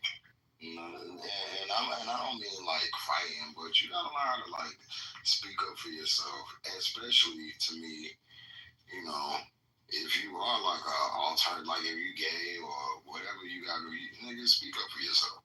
Because that's the only way you're gonna get respect. Don't whining about anything. I feel the same way about being black or whatever, other, thing is considered a marginalization.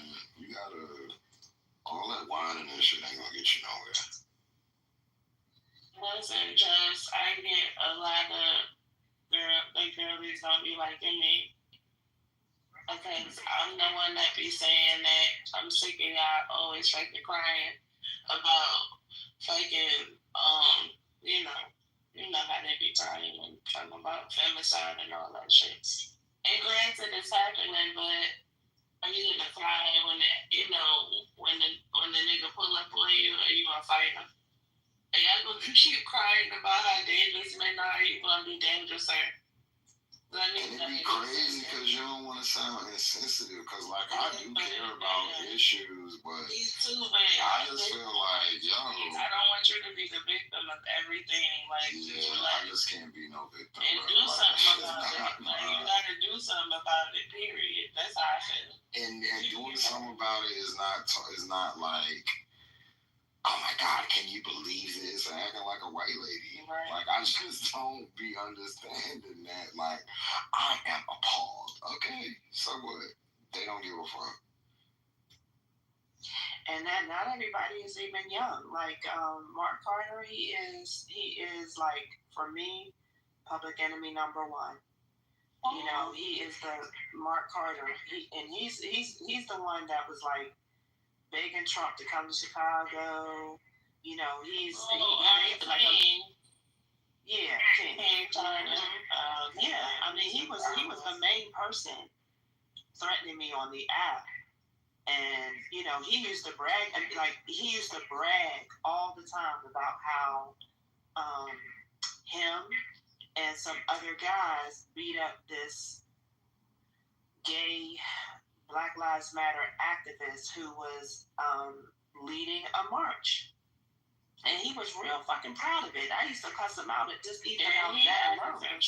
Then he had a gay daughter, which is that's what I said. So when I found that out, I said you are just a complete terrible person. I said you are trash.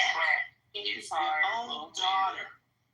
You know what I mean? Is gay, and you gonna sit up there and brag about beating somebody down, you know, because she might have been butch because it was just like, you know, he was just like real proud of it. I was like, you're disgusting, like, you know.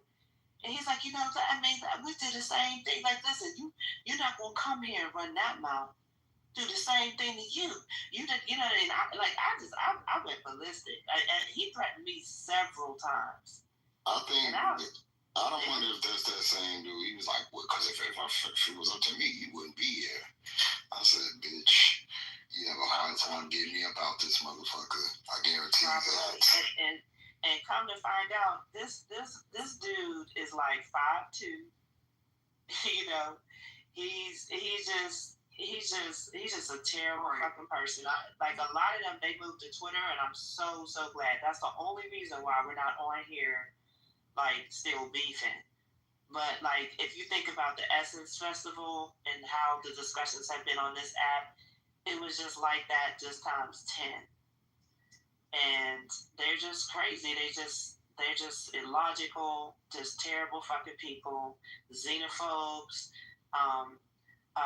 homophobic, violent, you know, and just terrible people. Like, I'm just like, y'all, who raised y'all? Like, what is going on? Like, even in the black community, like, yeah, like, even in the black community, like, haven't y'all learned, you just, even if you are homophobic, you just leave people alone. How about that? Like, that's a very basic tenet. You don't have to be in their lives. You don't have to know the details about their sex life. Where is the just leave people alone clause in the black community? And then what happens when you meet the right gay person? Like, what happens then? I've seen that happen just way too many times. Living in New York and Atlanta, that shit just don't fly. Like, some of these gay boys throw them. So you just gotta be careful. Yeah, I'd rather not even. Yeah, you get the right one on the wrong day, and it's over for you. It's not even up for Darius. And they also have only one conception of what they think a black gay male looks like. And I'm that's always a sad part. That's how I don't know if you heard about that. They beat this straight man up on Lenox Road. It was probably like 3 or 4 months ago. Because he was throwing shit at this gay boy, like walking by him throwing shit. And the gay boy was walking to meet some other people. And I guess he felt them throwing the stuff, and he just kept on walking because the boy was following him, and he kind of lured him. And when he walked in the complex, the boy followed him, and he said 2 other boys jumped out and fucked him up. Good. You gotta leave people alone, man. Like, everybody with that shit. Did y'all hear about the black man who was riding his bike over one particular bridge, and he got harassed by these 3 white guys, and like he ended up getting knocked off his bike, and it was like he was willing to fight kind of one person, but they of course just only just tried to jump him, and he ended up getting away. He went home, and this is in Mississippi. He went home, he got his gun. And then he continued to bike ride, but he just went to another bridge, just to kind of avoid any confrontation whatsoever. Do you know they found him and kept fucking with him, and he ended up shooting one of the guys.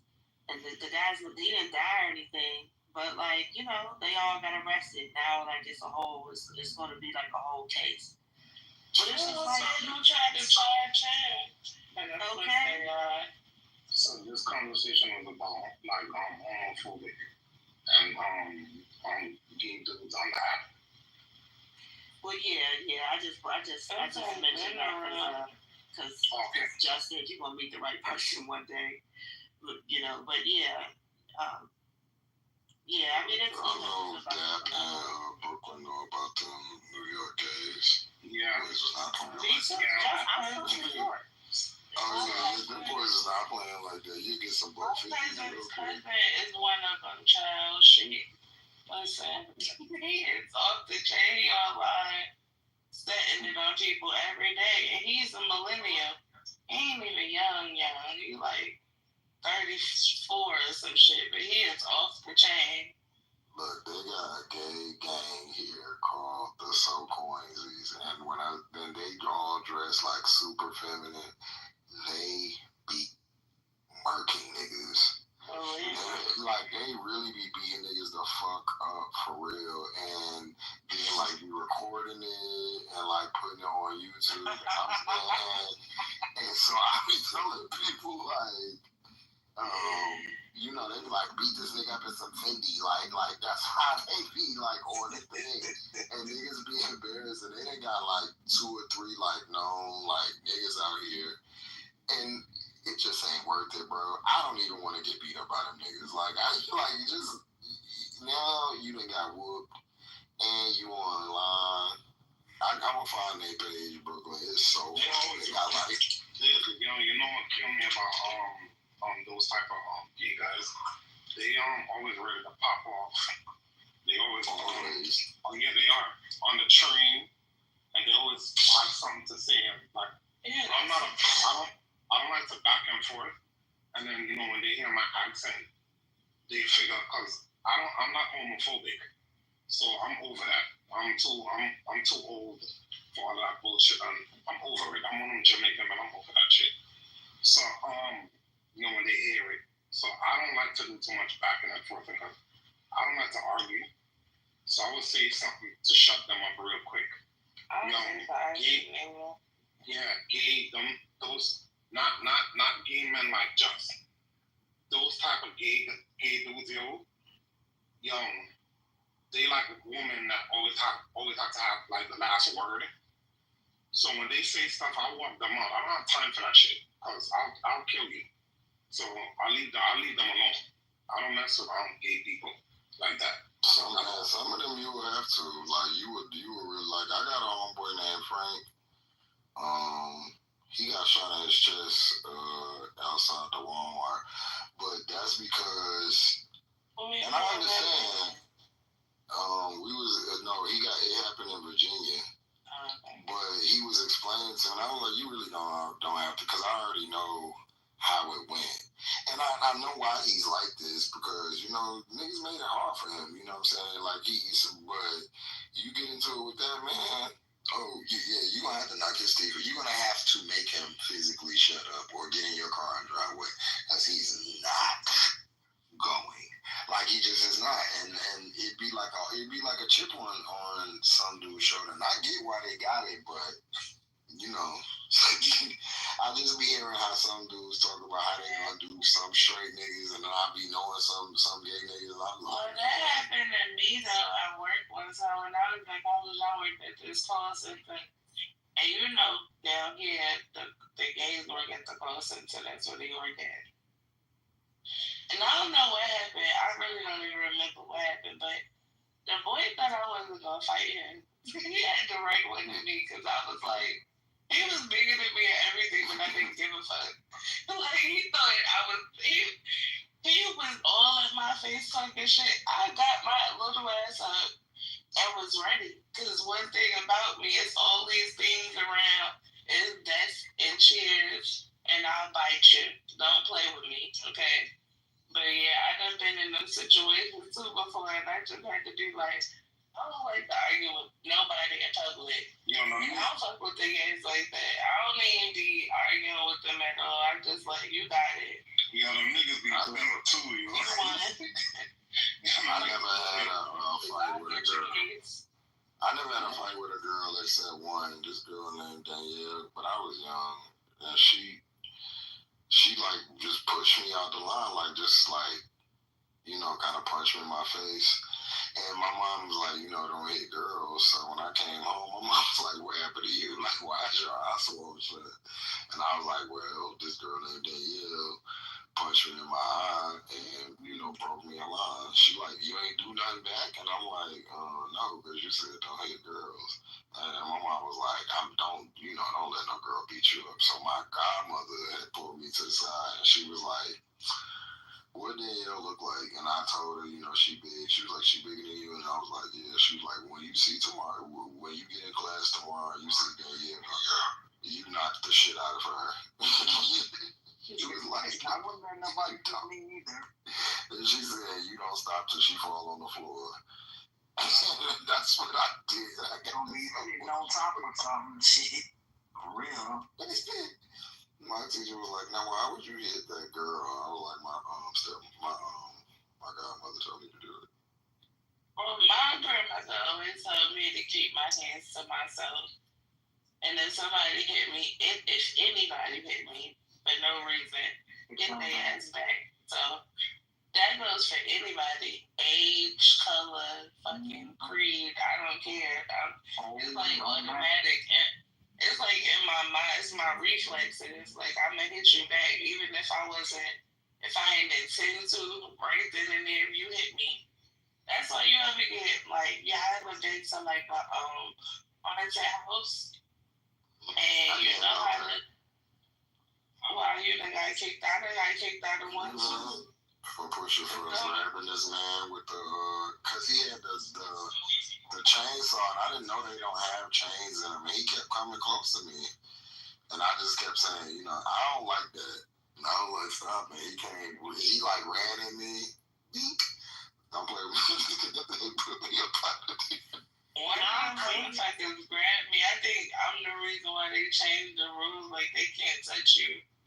Because one of them niggas grabbed me and I'm like crazy. It was retarded. They kicked me out the whole place. Shit was crazy. Like, don't touch me. I'm not. Don't do that, please. Yeah, please don't touch me. That's one thing that's gonna get me nervous every time. Or like you start putting your hands like near or around my face. I'm probably gonna hit you first. Yeah, I'm definitely. It just makes me real nervous when you have your hands near my face. Like, I don't like that.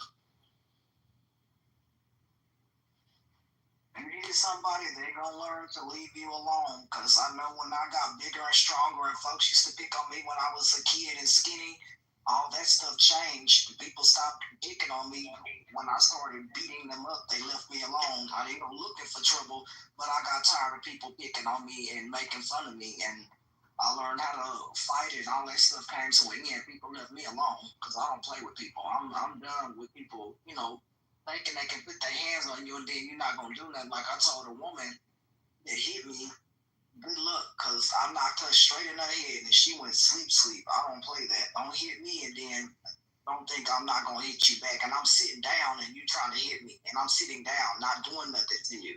And that's for me personally. That's why I don't live with a lot of women. All women mean no, but a lot of them are very mean to me. And some dudes, but generally I live with a man because my temper does not allow me to live with a lot of females because they don't know how to treat people with any kind of respect. I've had women call me stupid, tell me they're gonna hurt me. I'm like, no. I've had a man tell me the same thing, and it's like, nah, I just nah, I'm good. I lived in a house with a bunch of women and I just couldn't deal with that. I left in the middle of the night and never came back, moved in with a man and never looked back. I couldn't do that because it was always arguing. I couldn't do that. I had to go.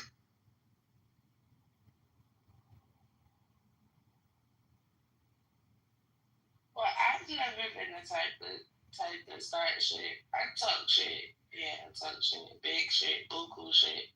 People be like, oh, they be wanting to fight me from the shit that I say. But I've never been the type of person that believe that words warranted physical touch. And so if you touch me based on some shit that I say, your consequences are really gonna be hard. I'm telling you, because I'm little. Like, keep this in mind. I've always been. And I don't fight shit. I don't believe in a fair fight. I don't even know what that is. So I've never had a problem with people that were bigger than me. I never gave a fuck. I never will. Never not like there. Yeah, I don't even. What is that? What is a fair fight? What's that? Ain't nobody fighting here in Texas. Let me say, I'll just tell you a story, and then I gotta go to bed. It's a little kid that my neighbor, her son, he's like the coolest kid, man. She said he's autistic, but I think he's like high functioning or whatever, because I I mean, he's kind of like nerdy, but that's all. But anyway, so she always, like, he plays outside. She always be like, can you, just look out there every now and then. And it's two little other kids that he plays with. And I noticed they don't really be playing with him. They kind of like exclude him. He'll be standing around, they be kicking the ball and stuff. And then sometimes they'll be arguing, but it's kids, so I never really got in it. But the other day, I was in here and I heard somebody like yelling, but I didn't really think nothing about it. And then I just kept hearing it. So I went to the so I went to the window. The boy, my neighbor's son, the little boy, he kind of little fat Mexican boy. He had him bent over this car hood. When I tell you, bang, bang, boom, bang, and the boy just arms flailing or whatever. So I said, I'm gonna go down here and try to put if they're not fighting when I get down here, I'm gonna just leave it alone and go back upstairs. Man, when I got down here, he was still rocking that boy shit. I mean, still had him bent over this car hood, beating the boy up.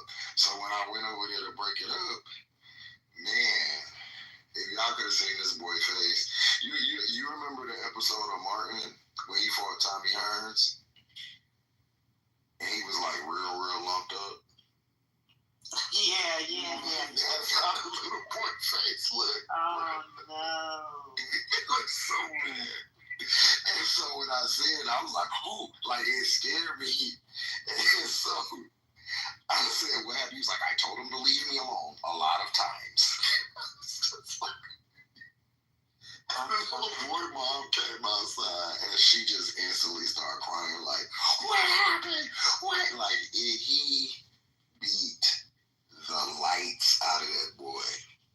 And maybe a day or two ago, I was coming in and the little boy was outside playing. Ooh. I wanted to tell him, yeah, you need to go back inside because you need to let that heal up some more. He looked like somebody ran over his head with a car. Head just swole. So that's my lesson. You gotta leave even the kids. I said, damn, you pack a punch. How did you do this to this boy's face? Yeah, you gotta be careful if I quit. You never know. You just never know. His mom was there. I said, I don't know how it happened.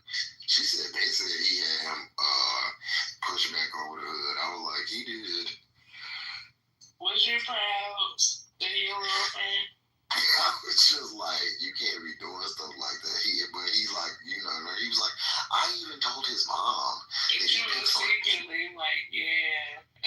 I mean, once he told me the case, he said, look, my man said he told everybody, he told all the proper people, and ain't nobody do nothing. And he was like, my mom said I should take things into my own hands when no one helps me. And I was like, well, no, hey. They somebody to put They thought my man they thought he was Urkel, but he turned into Steph, motherfucking Mike Tyson. And I'm trying to him to like be shaking my head like with child.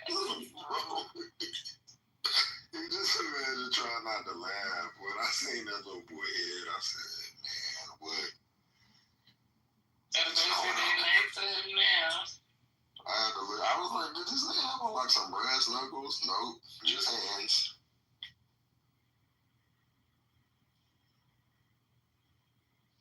I thought I would say it.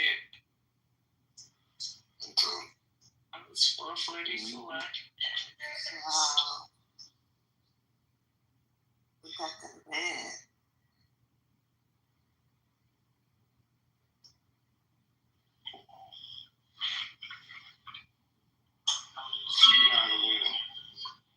I gotta start work. So I'm on work. Yes. All right. Good night, John. Yeah. I'm gonna boom the room. That's so easy. Oh, you up? You up, Patty? Yeah. All right. Yeah. See you guys later. Have a good day. All of you.